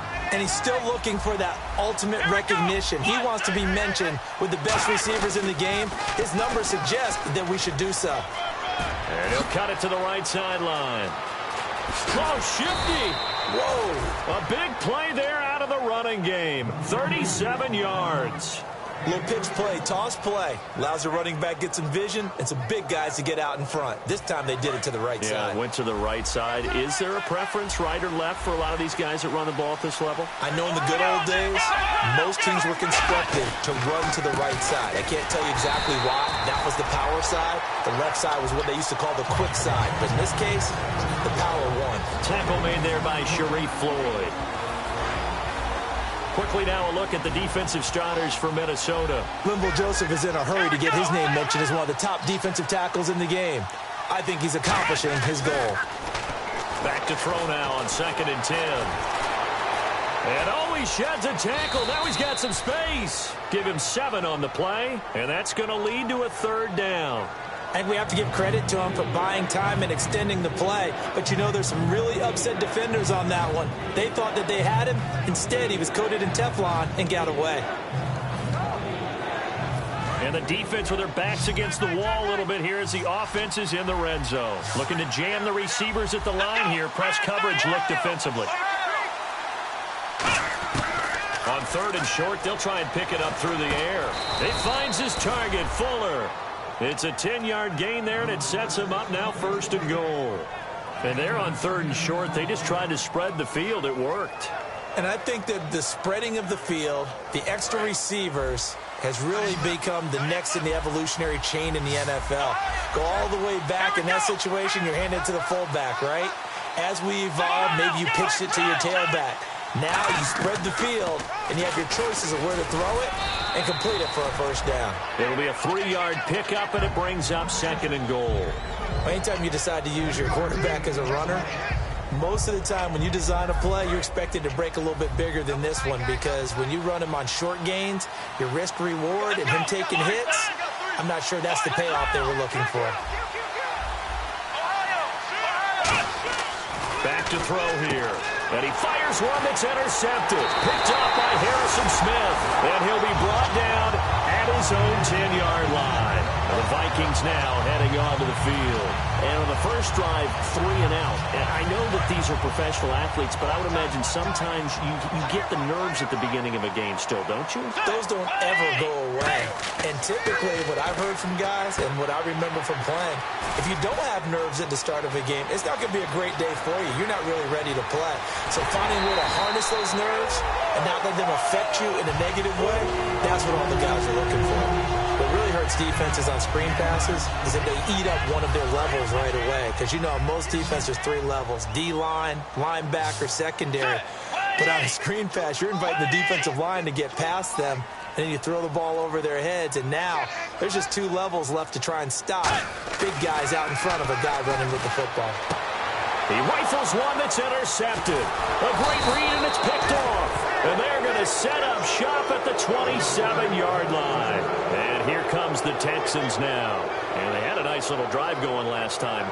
Threw the interception in the red zone. Costly. Bad enough to throw it anywhere, but that drives coaches insane when they're thinking about, hey, we've got a shot at points already. We're already in a spot where you're thinking you've got 3 on the board for sure, and to come away with nothing, that's a really tough one for them to swallow. Will they make up for it? They go back to the air here after the INT. A dump off now to Hill.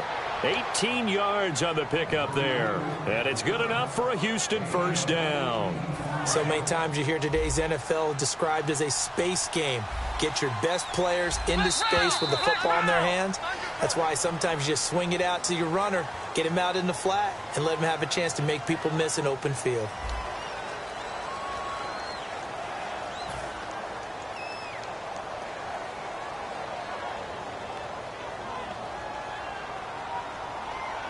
And the offense lining up 1st and 10. Shift together here from the D-line. They'll look to throw here on 1st down. Fuller brings it in over the middle. A good pickup there. 8 yards on the 1st down completion. One thing I can say pretty safely, that route is not called if you don't have a guy who can throw the ball and put some mustard on it. Because if you're going to lollipop it in the middle of the field, bad things usually happen. It takes a strong-arm guy who can rifle it in there, and they were able to successfully complete that one. He'll drop to throw. He's got Fuller. And he's going to be taken down, but not before reaching the 15-yard line.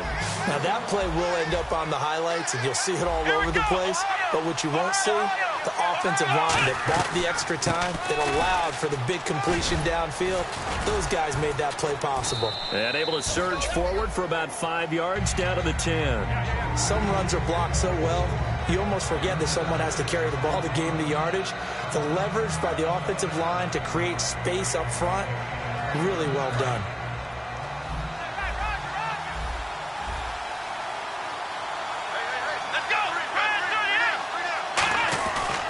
They'll give it to him right up the gut. He pushes forward for maybe 3 down to the 6-yard line. Well, so many times we look at a short run and we praise the offense for trying to set the tempo and establish things. But the defensive guys, hey, they just won the battle there. It wasn't a big run given up. They don't always have to absorb the body blows. Sometimes they dish them out themselves. Looks like the defense in press coverage here. And he'll give it here to his running back. Call it no gain that time, and they're going to be left looking up at a 4th and 1. That was a terrific job by the defense stopping them on 3rd and short. But sometimes you get some visual cues from the offense because when they're going in short yard situations, you might see the offensive line come in tighter together, a little more shoulder to shoulder, trying to wedge a hole in the middle. They didn't get it done on that play. So the drive takes them inside the 10, but it ends with just 3. And a nice job defensively to rise up and make sure they didn't get in. And he'll bring it a few past the 20 to the 23-yard line. The Vikings offense now, they get ready to head back on the field. Looked like they had something going last drive. Then the interception happened. Will they recover? The memory they need to keep with them is that they did have something going. They were moving the ball on offense, had a nice sequence going. Don't worry about the other part. You can't get that back. Let's go back to what you were doing well before. I thought you were going to say they need to have no memory, but remember the good part, forget the bad. I like that even better. It's a loss of a yard there, and now 2nd down. I would not want to be an offensive lineman in today's NFL, especially not a center or a guard if you got to deal with these massive defensive tackles who could not just beat you with strength, but they can beat you with quickness and guile as well. They can get upfield and make plays. And a lot of times what they're taught, just go ahead and tackle everyone that comes in your area and keep the one with the ball. And the D-line pinching together must be expecting the run. Play action now. Bridgewater. Flush to his right. And he's going to drop this off to his fullback. And down he goes, but he takes it up to the 40. He goes for 18 there as the drive will continue. We talk about mobility on quarterbacks all the time. Here's where it really pays off. Able to move, evade, and is accurate throwing on the run and picking up a first down. And he'll push this forward only to about the 42-yard line. 2 yards on the pickup there. It'll be 2nd and 8. Well, I think we know by now that every run is not going to be broken and get all the way to the end zone. But these short ones still have their value. You can still set up your play action and throw the football. You control the clock because you have the ball and they don't. And often the physicality sets the tempo for the game.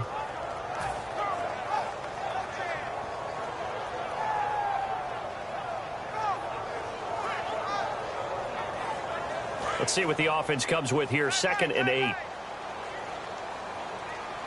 Let's go. 180. Bridgewater now on 2nd down. And that one got tipped. Kind of threw everything off. It brings up 3rd.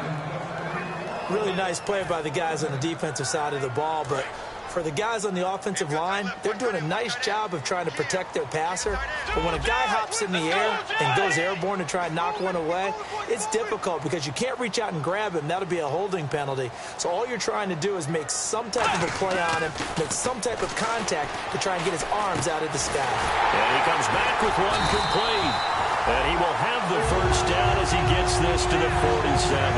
So he makes the grab and the chains move forward. Nice job by the offensive line giving them time to complete that first down pass. Let's go. 190. And on the outside, they're playing press coverage. Bridgewater. Now they go screen. It's complete. And this time he's able to take it down to the 42. The first down screen pass, good for 5. For a second there, I thought that might break big. Screen pass, looked like it was coming together, looked like there was an opening. Still, ended up with a solid game. And again, it's Bridgewater. And his throw's going to be incomplete. I wouldn't be shocked at all right now if there's a look of surprise on the big fella's face because he had the route that he wanted, running the corner. And usually he's able to use his body and catch the football, but a really nice play by the defenders, able to knock it away. Now whistles come in. We're going to get a timeout here by the offense. They'll have 2 remaining as we step aside here in this second quarter.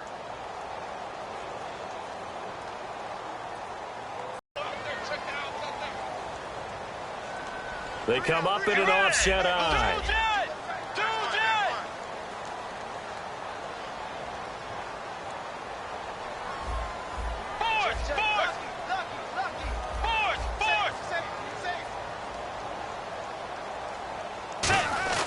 To the air again with Bridgewater. Under pressure, and the Texans able to get in there for the sack. J.J. Watt in there to drop him for a 6-yard loss, and that'll lead to a 4th down.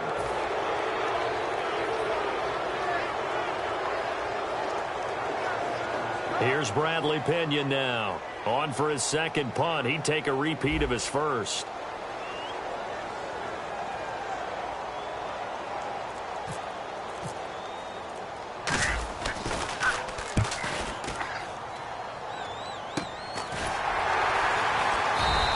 That'll go as a punt of 32 yards. And the Texans are going to have the football with a 1st and 10 deep in their own territory.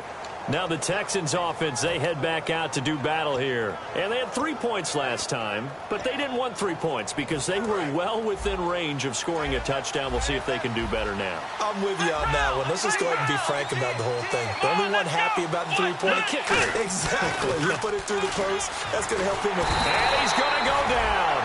back at his own 5-yard line. It's a sack. And that was just absolute perfect man coverage. Nowhere for them to go with the football. Led to a sack. And that's really difficult to do in today's NFL with all these gazelles running around that you're trying to cover in the secondary.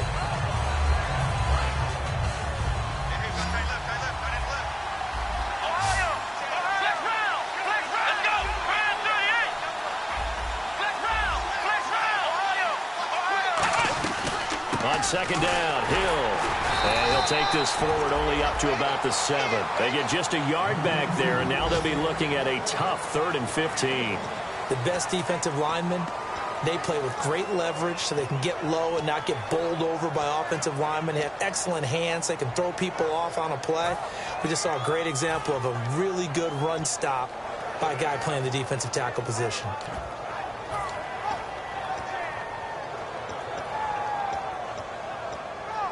Third down, 15 yards still needed. They isolate Hopkins on the left side. Out of the gun now on 3rd down. It's complete to Fuller. It's a pickup of 13, but they're still a bit short, and it'll be 4th down. So much about offense is what you call hidden yardage. You know, you throw the ball to someone, they catch it, and then they can make a big play. You know, they create a play, run after catch. They did a really nice job there of limiting that and keeping him from a 1st down. Yeah, stopped him in his tracks.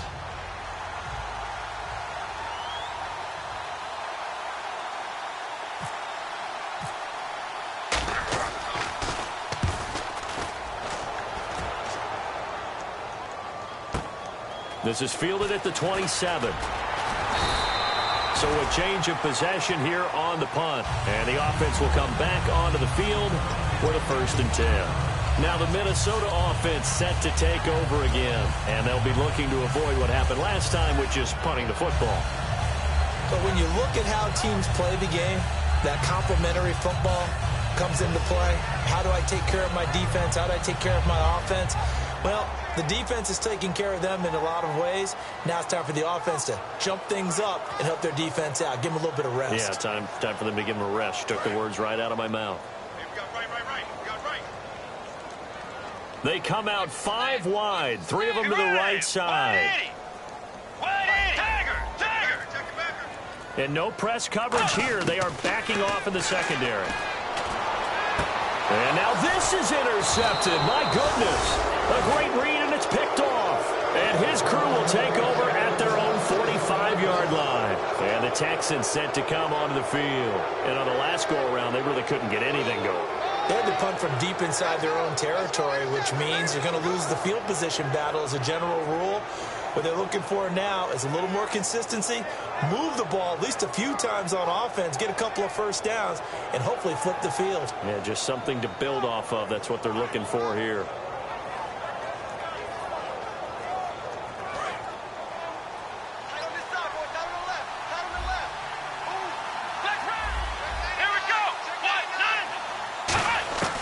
They'll come out throwing. Nowhere to go here. He lost the football. And does the big boy have the juice? And they're going to bring this one back. It's a fumble return, a scoop and score for the Vikings. And give some kudos to the defensive coordinator, I think, here. They bring the blitz, they dial it up, and it turns into 6 points for them. It's so nice to hear you actually give kudos to the defense. It is so nice you're such an offensive guy like that. I love it. He dialed things up, and boy, a big play resulted for his guys. Well, you like the credit to the defense there, right, my friend? Yeah, do I ever? This fielded a few yards into the end zone. And he'll get across the 20 before he's brought down at about the 23-yard line. The Texans offense now, they get set to head back onto the field.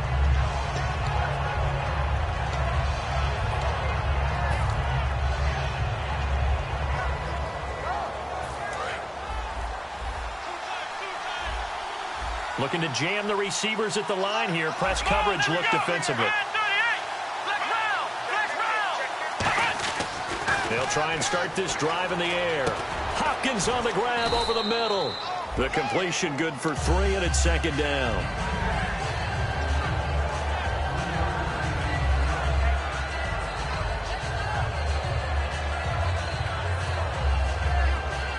Second down now after the pass completion. They'll put 2 receivers left, 2 to the right.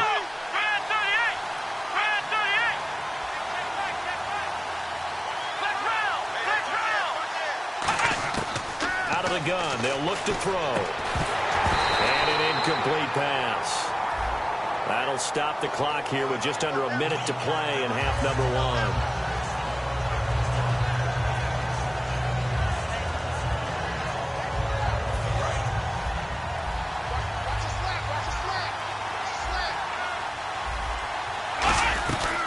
Following the penalty, it's Hill. And he'll take this one up over the 20 to the 21-yard line. And another timeout called by the Vikings now. So that means they're down to 1 remaining here as we head toward halftime.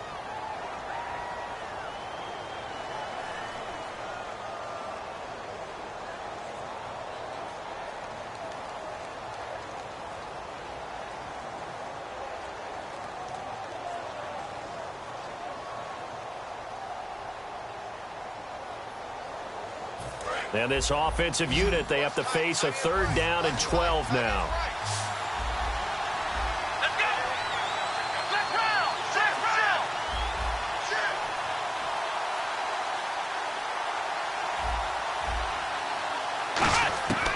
Now a shotgun snap as they'll look to throw. Surveying the field. Now the ball comes loose. On plays like this where the ball comes free, it's often unusual for the team that lost it to get it back.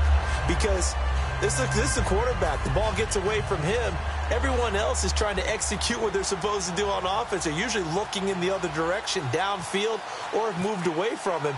In this case, though, a teammate is able to come up with the ball.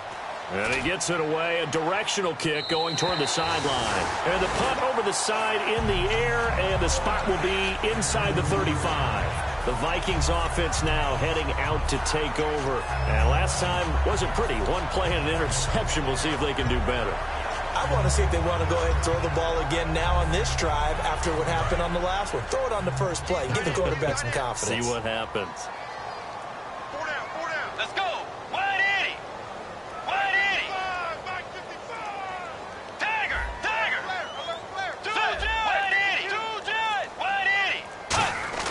Trying to shake off the interception from the last drive. He'll look to throw. And he was hit as he threw it there, and it forces it incomplete. When defenses get to the quarterback that quickly, a lot of times it's called a jailbreak. It wasn't quite that fast, but fast enough that he had no time to look downfield and set himself to throw the ball. And as he tried to do that, he was hit, and it forced it in.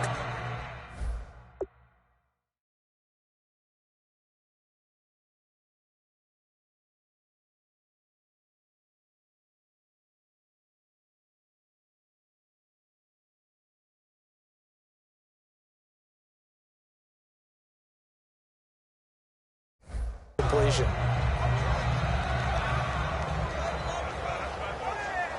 10 yards still left on 2nd down. Tight right.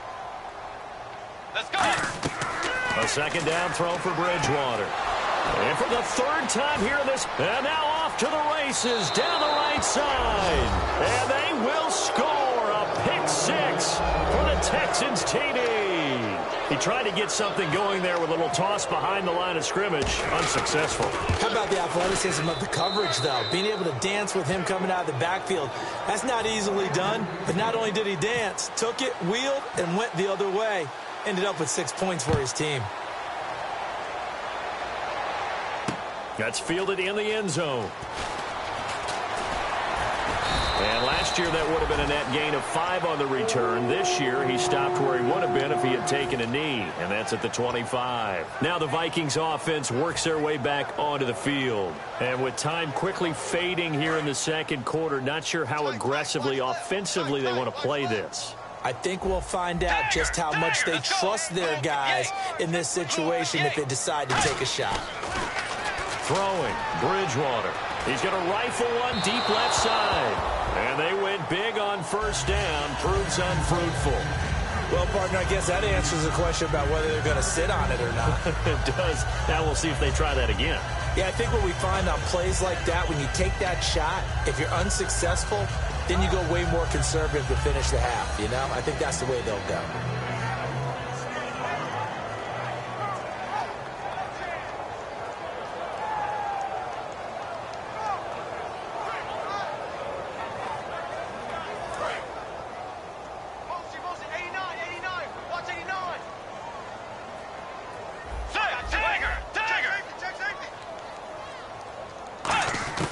Throwing again, Bridgewater on 2nd and 10. He's got time. He's going to take another shot here. And that is incomplete. Down to 15 seconds now. Well, they went for the big play there, but that drop could really hurt their momentum.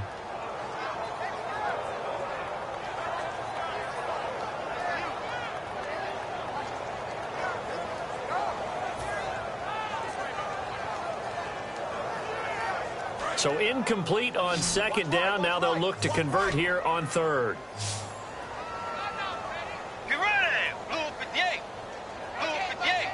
And they'll send the slot in motion left. On 3rd down, Bridgewater. And that's going to be incomplete. 12 seconds left. Well, they've had a pretty frustrating first half here offensively, and then just continued there with that incompletion. Yeah, definitely frustrating for them, but heartening for the other guys. Those stop troops, they're enjoying things right now because they've made it very difficult for them throughout the half. Fielded just inside the 20. That'll be put in the books as a 53-yard punt. And there'll be time for maybe one final play before halftime. And now out comes Houston. And from this spot in the field with the clock where it's at, you think we're just going to see a knee and that's it? And I think in this situation, that's the proper play. But we do know there's some risk takers out there that may want to take one more shot before the clock runs out. And he's going to be taken down here as that will lead us to the end of the first half of play.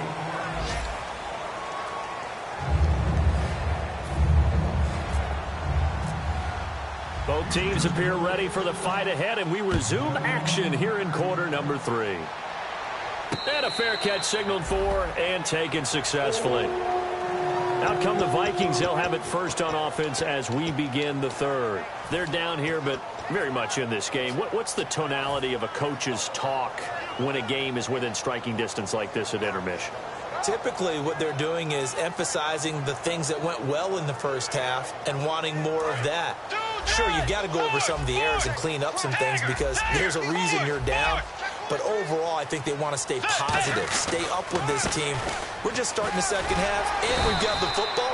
Let's go ahead and punch it in, and then we'll take it from there. See how that recipe works. That was a good, strong run there. While it won't pick up a first down, it was definitely something needed by that offense. A positive run. They got a good push by their guys up front.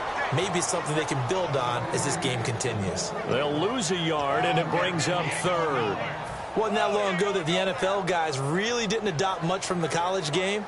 But one thing that has crept in there is spreading things out, opening things up, not even just in tempo, but maybe getting better line splits and spreading the field. I think that would be a great strategy right now to try and open things up in the run game.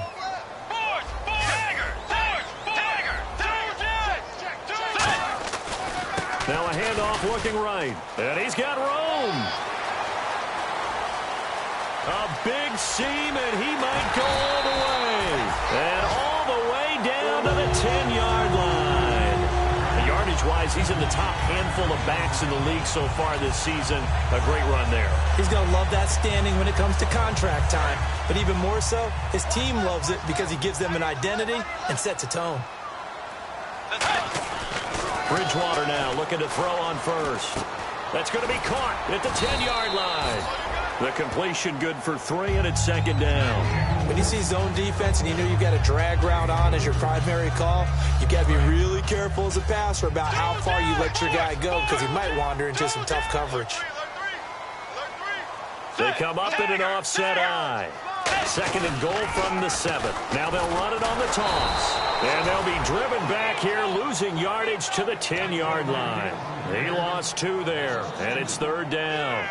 Not only was that a terrific play, but that loss of yardage they created this close to their own goal line, that gives them a little breathing room now as they move them back. And they're breathing fire a little bit right now, aren't they? A lot of confidence being shown by them at this point of the game.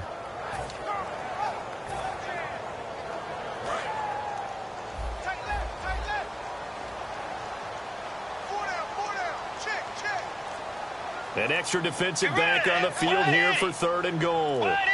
Play clock winding down. 3rd and goal for Bridgewater. And his pass is intercepted for the 4th time today. A great read, and it's picked off. And a big turnover there as his guys will the football back. A look at the offense now here, coming back out on the road for their first possession of the second half. Very tough spot here for the offense to start. They start the drive on the ground with Hill. Cuts back, left sideline. And he'll get it out to midfield. Looks like, yeah, they'll spot it right at midfield at the 50. A huge play there for Houston. 44 yards on the ground.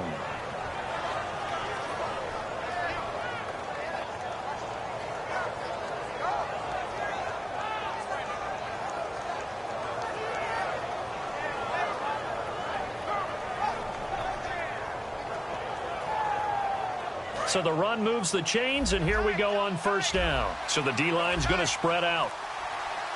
Let's go! Let's round! Let's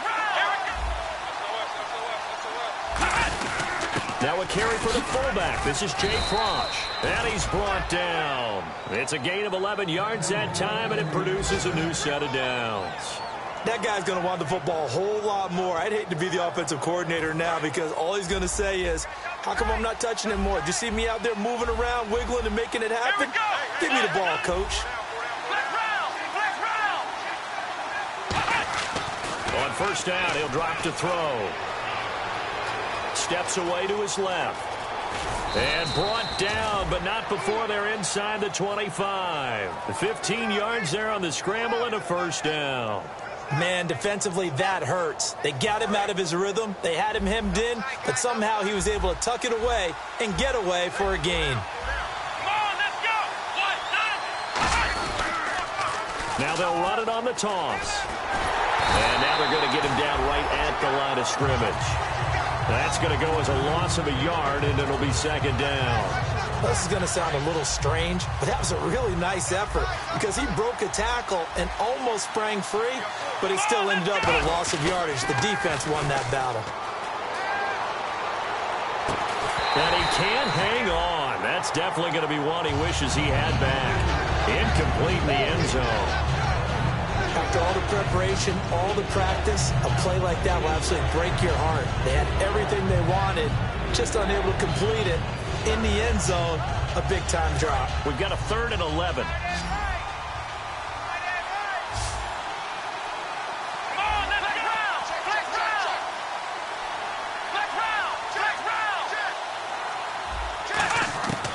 From the shotgun, he'll look to throw. He's got the completion to Strong. That one goes for 16 yards. It sets him up 1st and goal.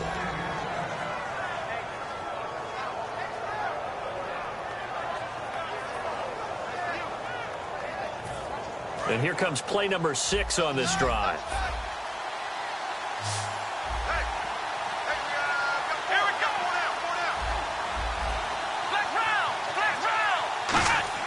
He'll drop to throw. A dump off now to Hill. And they go the wrong way on this one. Losing yardage back at the 12. It's a loss of 4 there, bringing up second down. If you're a selfish player and you're throwing the ball, you're cool with the completion. Maybe not so cool with the yardage loss, though, huh? Yeah, you went backwards on the yardage. Hey, it kind of works like a sack for the defense there. Yeah, it's a really big play for them, right? Able to figure it out, sniff it out, and finish it off. That's caught at the 3. And he'll take this one in for a Texans touchdown. DeAndre Hopkins, his 4th touchdown on the year. And the Texans will add on to their lead. Now for the point after. And the lead is now 13. So after the touchdown, here's Fairbairn now to kick it away. That'll be taken in the end zone. And a pretty good return here. He'll be stopped just shy of the 25 at the 24-yard line. And now out comes Minnesota. And the interception thrown in the red zone last time. We'll see if they can rebound. I just have to think the last thing he said as they went back out there was, don't do that again. What do you think? What do you think? Yeah, I think that. I think that not only did he say that, But he also told him, let's put it in the end zone that it's supposed to be in, all right? The end zone we're trying to score. I know we're being a little bit facetious here, but the bottom line is take care of the football, and everything else should flow from there. Quick lesson, never ask the play-by-play guy a question. Hey, you're my partner. I know you're right there with me. Let's go. Second down, Bridgewater. It's a short one here, complete to the tight end. The reception good for 7. It's third down. Looks like a nickel set here defensively on 3rd and 2. Yeah, maybe expecting a throw. And he's the epitome of what we call the move tight end. A guy that you can line up anywhere. In the slot, out wide, in tight. Doesn't really matter because he has such great skills. You want to utilize him in all aspects of your passing offense. And there he was in the slot for the catch. To throw is Bridgewater. And he couldn't hang on to it through the contact. Incomplete. Everything about that play tells you about today's NFL offenses and what they're asking out of running backs. You can't just be a guy who can run the football. You have to be able to catch it as well, and he didn't get that done on that play. Here's Bradley Pinion now, as he'll punt it away for the 4th time today. He's averaging just under 50 yards a punt as he gets this away. Fair catch signaled for and taken at about the 15-yard line. So possession goes over here on the punt, and the Texans take possession. And now out comes Houston, and it's a unit last drive that did it all on the ground, Charles. And they controlled it from the interior, big on big, right? Offensive lineman versus defensive lineman.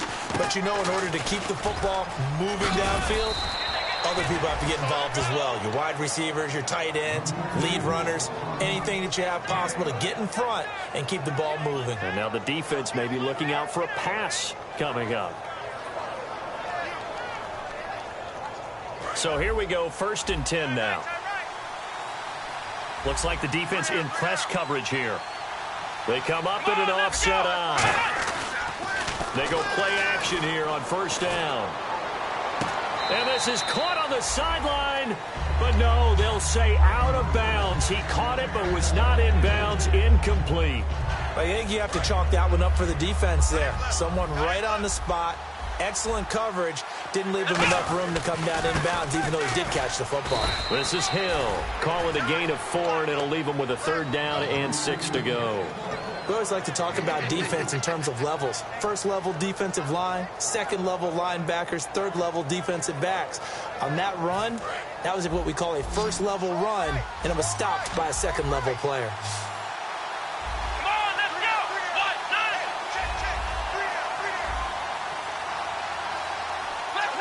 Flex round. Halfback sent in motion. Oh, the motion comes too late, and this is going to be a delay.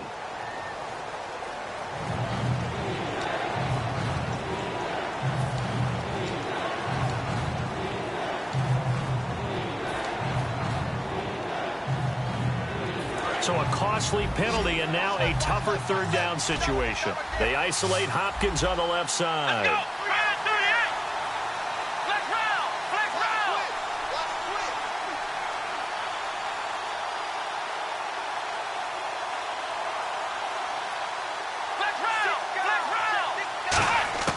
On 3rd down, he'll drop to throw. And incomplete. The contact made the ball roam free and brings up 4th down. And no second guessing the call here. It was 3rd and long, so throwing the football was probably the smart play to try and pick it up. But they don't get it, and now the defense goes off the field feeling pretty good about themselves, gaining some momentum as they force them into a likely punting situation. 46 on his first kick. This one in that neighborhood as well. Pulled in at the 24. Give him 11 yards that time on the return. And it'll be Viking football here as they take possession. Now the Minnesota offense set to take over again. And with this deficit, you can't have too many more drives like the last drive where you had to punt it away. You know what I would tell my offense right here? The punter doesn't exist, guys. He doesn't even exist. He's not a team anymore. I just cut it, all right? So you've got to go out and create some offense for us here and give us some points. No way does that guy get on the field on this drive. Poor punter. Yeah, it wasn't his fault. But, hey, listen, there's got to be casualties at times. We're trying to win a game. And we return, welcoming you back to Minneapolis. It's the Vikings in possession of the football, but they need some points. They're trailing here to start the fourth.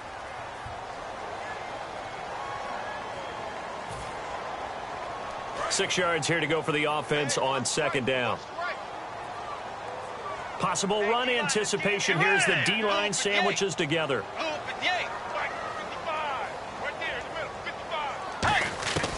Bridgewater now on second down. And he will find his man on the outside. Only 3 yards on the catch. It's third down. Let's make this one simple. What a catch, especially the finishing part of getting his feet in bounds, toe tapping, and, of course, foot dragging. Little tapestry, if you will. Oh, I like it.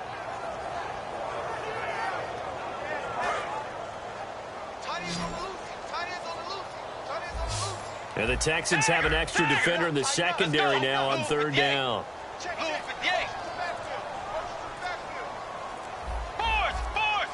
They'll need to get the play off quickly. Bridgewater. And this is going to be incomplete. Really good, smart play by the defense, understanding third and short, guarding the first down sticks, and being able to make a play on the football and bat it down.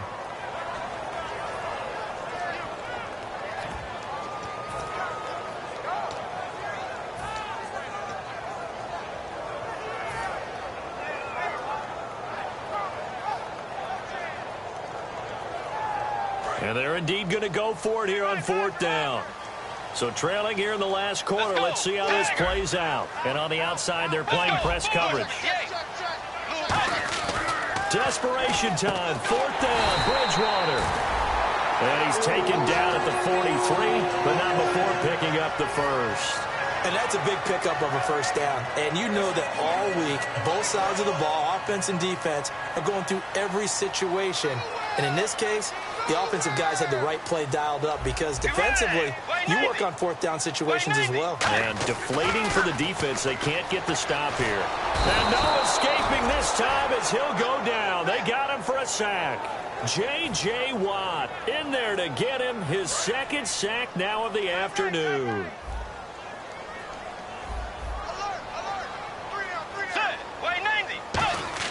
The second down throw for Bridgewater. Over the middle, it's complete. That one good for the completion percentage, but no gain. It'll be third down. Now the old pass completion for no gain, not something you want to call up out of the playbook too often. Yeah, most offensive coordinators don't have that on their play sheet, so they've got to go back and scramble after this one. But right now, with what they're telling receivers about making sure you take care of the ball in open field, sometimes the fighting for extra yardage doesn't come as a result. That and good tackling can lead to no yards gained. Hard throw, incomplete.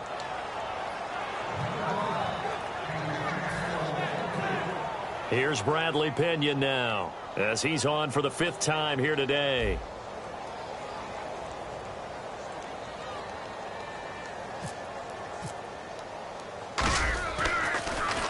And he deserves a bronze leg as he gets this one away. This will be fielded at the 17. 33 yards is the distance on the punt there. And the offense will take over with a new set of downs. Heading out is the Texans offense as they get set to take over here. They've got the lead. Last time had to punt it, though. What's the key to this drive? I think it's leverage. Leverage. Big guys up front. You know the motivational speech on the sideline is, guys, give us an opportunity. Protect the passer, create space for our runners, and let's go ahead and get these guys. Low man wins. Let's go do it on this drive. We'll watch that leverage on this drive. And they'll get this up over the 25 to the 26. Give him 5 on the carry there, and it'll be second down.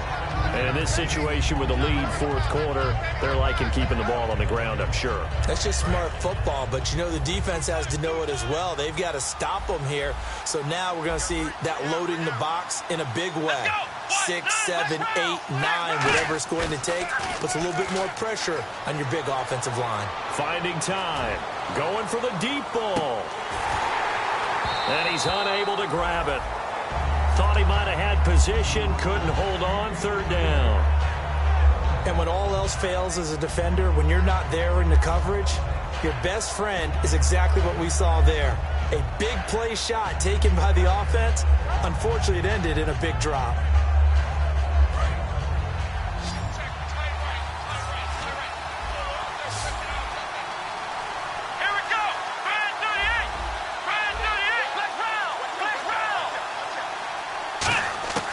Out of the gun now on third down. Left side complete. Safarian Jenkins.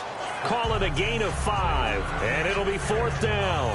Whether you're playing West Coast offense or not, one of the maxims of the West Coast offense is you're either throwing a touchdown or a check down. In other words, look for the big shot, but be smart. I think they did exactly that on that play. They didn't get the first down, but they're taking care of the ball well. Yeah, and being rightly cautious with that lead here in the second half. And out now come the Vikings. And down on the scoreboard, certainly needing to avoid what happened on the last drive, punting the football. Sense of urgency has to take over for them here. They know the score. They know the situation. And by the way, the punter no longer exists for their offense. That's how they have to treat this drive. They need points. Big time.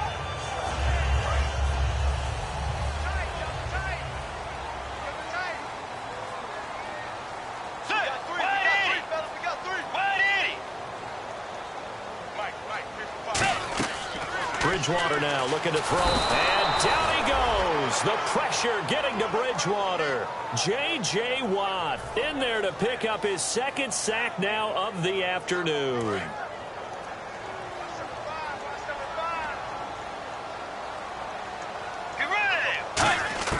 Second down, Bridgewater. And it's a short one here, complete to his tight end. That catch good for 5. It's third down. Well, the strategy was evident there. Get it to your tight end and make it a one-on-one play with a cornerback. Who's usually going to win that one? The tight end, but not there. Not in this situation. How about the corner defeating that logic and making a really nice tackle? And he couldn't hang on to it through the contact. Incomplete. Everything looked right on that play except the conclusion. He dropped it, an in route, going into a little bit of traffic.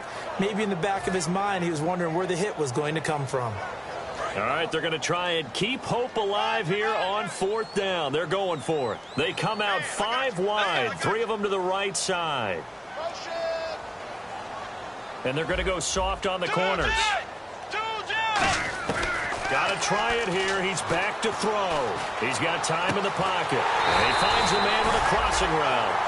It'll be a gain of 24 on the play. And on fourth and long, somehow they're able to keep the drive going. They're going to hurry back to the line now. They'll try a little trickery here on the end around. And he'll be brought down just shy of the 45. It's a 6-yard gain on the ground, and that'll make it 2nd and 4. Anytime the offense shows what they call a shot play or a chunk play where they're trying to get big yardage, sometimes people just call it gadget plays, and you hold it to a gain that we just saw there, you feel pretty good about yourself as a defense.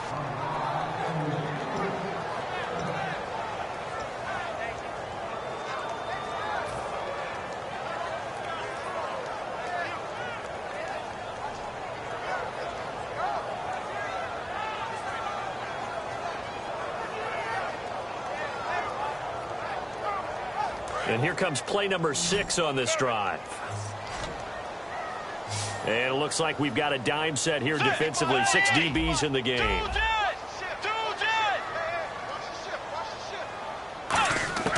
Bridgewater from the gun on third down. And incomplete. The contact made the ball roam free and brings up fourth down. I'm not sure we could spot any tendency here on this third down. They could have run it or passed it. Either one was available. They chose to try and get it through the air, but they were unsuccessful.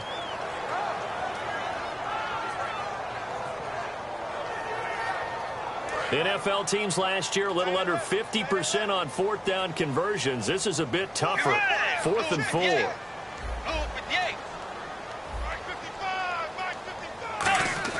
The Vikings will go for it. Bridgewater. And a quick throw here. That's complete. And out of bounds on the other side of midfield across the 45. I remember in pregame when we were talking to him on the field, and he took his gloves off and showed us his fingers. A few misshapen ones in there, and now we know why, trying to catch those types of bullets. That was a dart. Yeah, even for a talented receiver, those are tough to hang on to. There he goes, left side. Touchdown, Vikings. Their big tight end, his second touchdown on the season. And the Vikings are able to make this a close game again. Boy, it's nice to have that big, reliable target you can go to. Each and every time. A lot of people see that position as a fallback. Throw it to them when all else fails. Not at all. This guy can make plays, and that's exactly what he just did. Yeah, play here for a touchdown. This fielded a few yards into the end zone. They'll bring it back to just about the 25. Call it the 24-yard line. The Texans offense now, they get set to head back on the field here. And a tight game after punting last time. See if they can get something going on this drive. As they head to the field now, with the game this close, you got to feel there's a sense of urgency for them going on offense right now. But they have to do it without letting panic creep in and affect their play. Shift together here from the D-line. They'll try and start this drive in the air. He couldn't quite hold it. Got hit. Ball pops out. Incomplete.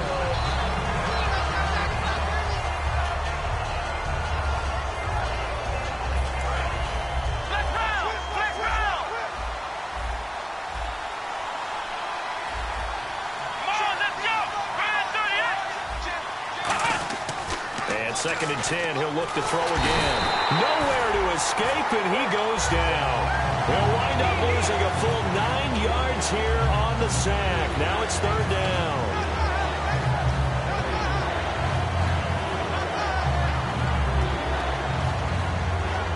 So a big sack on second down. Now let's see what the offense has in store for third. Here we go. And some changes here as the D-line separates some. Now on third and long, they'll look to throw. Escaping the pressure right. That'll be a gain of 15 yards. And that'll bring up fourth down. Partner, as a quarterback, sometimes you just got to know when the clock has gone off in your head, it's time to go. Tuck it and get all you can.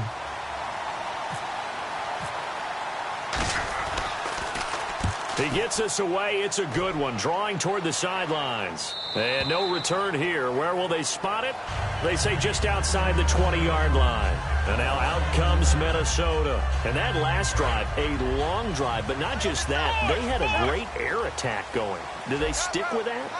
I would think that they would, because if they were competent enough to do it on the last drive, starting backed up in their own territory, why would you change anything? They've got to be confident about what they're presenting and continue to do so. Yeah, because the secondary, they really look clueless.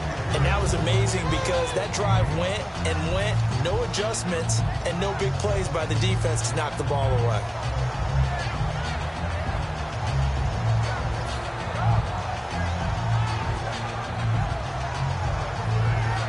The offense certainly looking to score some points, but they also need ball security here late as we get down to the final moments of this one. They'll give it to him right up the gut. And not much, maybe a yard up to the 29. Like any team, they would have loved to have had more yards on that run, but it looks like they just want to get to the 2-minute warning and see what they want to do after that. Time for a break. We'll come back, see what transpires after this.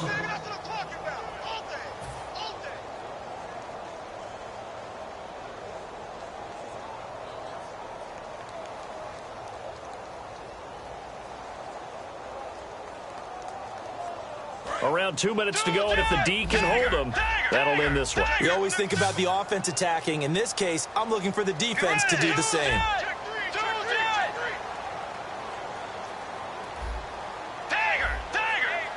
They come out here in the eye. Let's go. Way 90. Third and short yardage. Bridgewater. Looking left side. It's complete. He's got it. And he's got the first down yardage before he's brought down at the 42.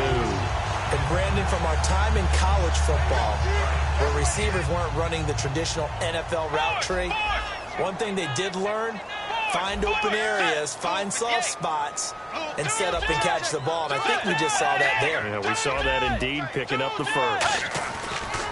Gonna give this time to the tailback. No gain on the play there, second down. Looked like he was trying to bounce it outside, but no success. Yeah, sometimes you got to just figure out where you're going to go, and sometimes you just have to take it to another spot. In trying to get it outside, the defensive pursuit was there and just ran him down.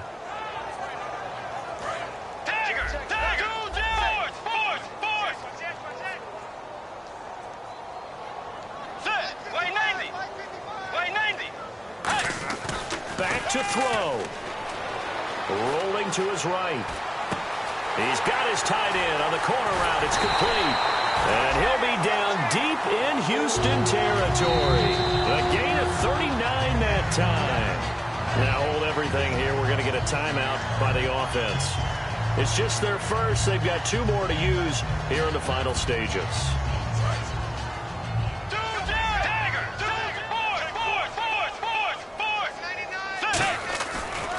And they'll go on the ground. And he's going to fight his way forward here for a modest gain. 5 yards is the tally on first down. That brings up 2nd and 5. Looking to speed things up here, going with some tempo. And they'll try the ground game here with the running back. It's an 8-yard pickup, and it leads to a 1st and goal. And that's a nice pickup of a first down on that second down run. And at that yardage gained, they can run that play on any down. So they pick up the first down after the run, and now they approach for the fresh set. They come out here in the eye.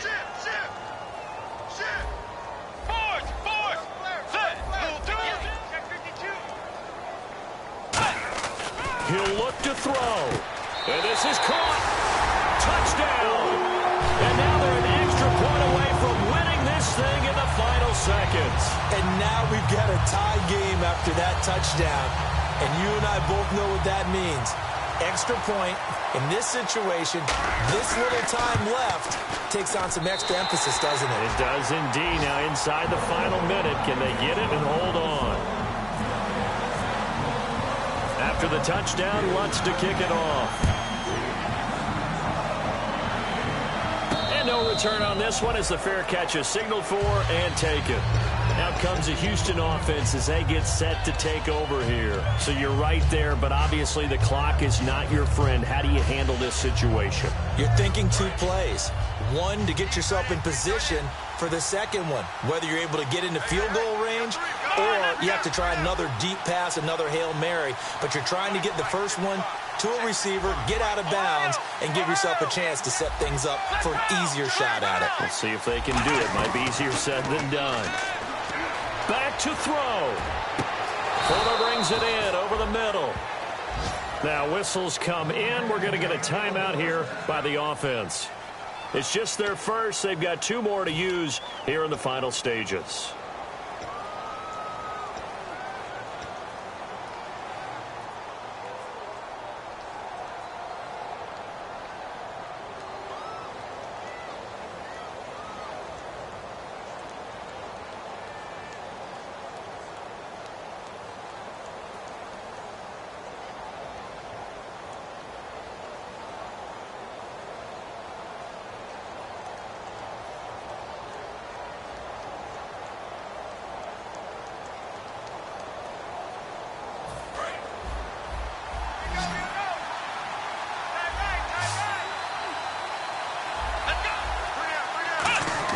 He's back to throw.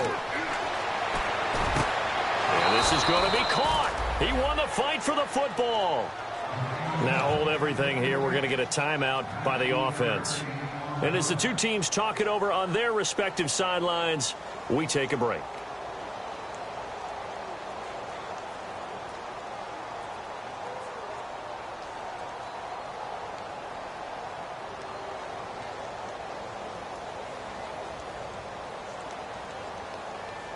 And now this game's going to come down to the right leg of their kicker.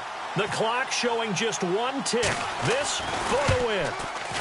And his kick is good. He knocks through his third field goal of the game, and this one is the one that decides it. And the Texans are going to win the football game. A road win in the National Football League. Charles, you never take that for granted, no matter who you're playing, no matter where you're playing. You take it and you run with it. And you know you primed the pump all week in your own home facility. No one thinks we can do this. Only people who believe are right here in this room.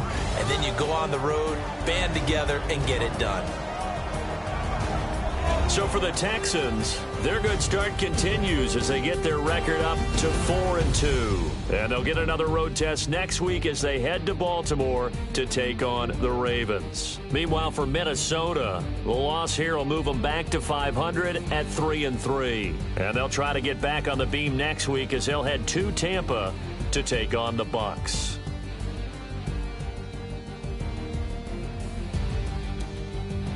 So that's a wrap. For Charles Davis, I'm Brandon Gaudin.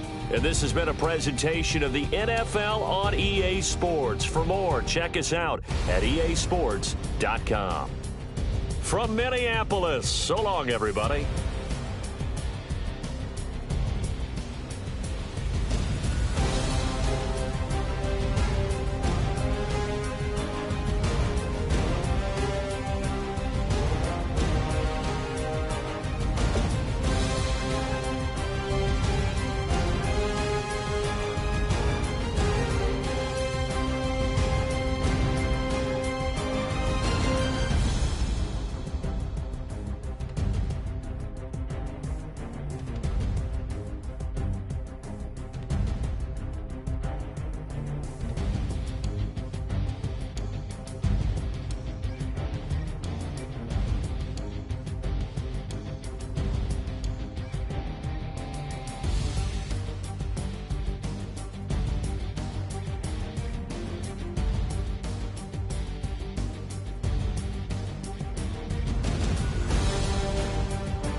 crack of dawn, Monday morning coffee strong, pouring everything you got into a paycheck Friday night. Your power stroke, diesel backhoe riding king, 18-wheeler driving, living life in between the lines of clocking in and quitting time. Then the six-string circus comes to town. We hang them speakers over the crowd. When the lights come on, everybody screaming, lighters in the sky, yeah, everybody singing every word to every song of the girl that's singing tonight.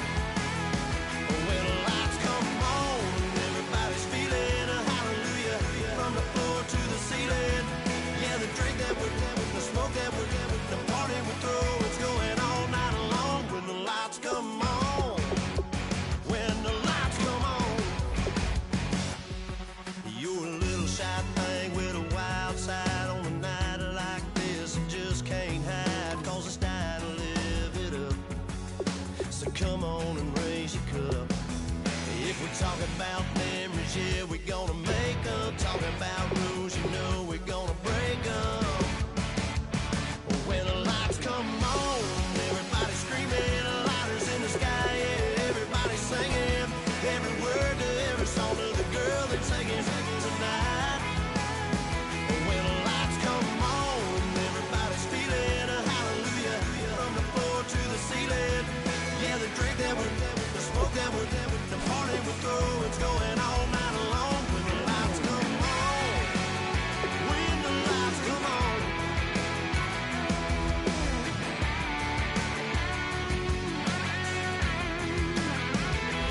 Yeah, we all the same cause we thinking the same thing. We on the same page cause we sipping the same drink. Here's a little something to thank y'all for showing up. Al Dean and the boys are about to blow it up.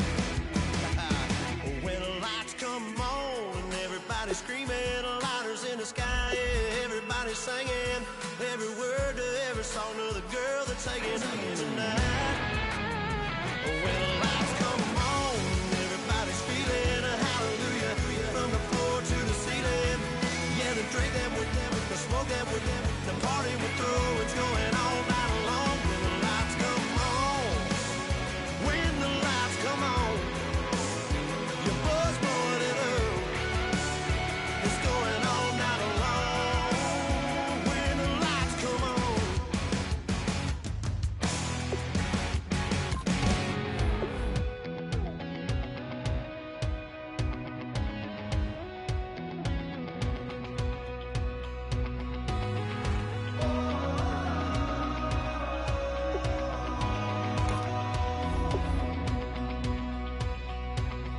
Said tonight we ain't going out, so we invited everybody. The made, well, they're way too strong, but ain't nobody saying sorry. The speaker's so blown, no one knows what it is, but we keep it on repeat cause we don't want it to end. We got the rest of our lives for the rest of our lives, and the rest of tonight for whatever feels right. We're doing it our way, just acting our age. One day we'll look back just shaking our heads, but right now we're too fast to slow down just yet. We're doing it our way, just acting our age, just acting our age. There's people here that I just met, but we're acting like we go back. It's 3 a.m., but we ain't done yet, trying our best to make it last. Freedom running through us like an open. We're too high on being young and there's still to raise. We've got the rest of our lives for the rest of our lives, and the rest of tonight for whatever feels right. We're doing it our way, just acting our age.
Yeah, I never played fair, so tell me why now should we care? Queen B told y'all a long time ago that we run the atmosphere. Did we build it? Yeah. Do we own it? Yeah. We even in the studios running playback. Shout out to Airman Sally, the young guard, to all the G's like us. Yeah, we go hard. See, this is how we feel to be a champion. We might fall down, but we never run. You wouldn't need it if you knew what we overcome. Do you know all we gotta overcome? But they ain't stopping nothing. Me and my girls on top, straight stunting. And we abide by a real strict code. Hands off my ex and homies over. If you try to shut us down, we'll show you just how we get down. And just to even up the score, we're coming kicking down your door. We play our way. I'd rather be me. Do work all day. We don't see defeat. Did we fly that? Can we buy that? We even run a full court, make it stack. Shout out to Maya Moore, the young guard, to all the girls like us. Yeah, we go hard. See, this is how it feel to be a champion. We might fall down, but we never run. So proud of that we overcome. Do you know we gotta overcome? We bow down to none. I wanna hail out all my dear ones. Time really does fly when you're having fun, but the party don't stop till we staring down the sun. If you try to shut us down, we'll show you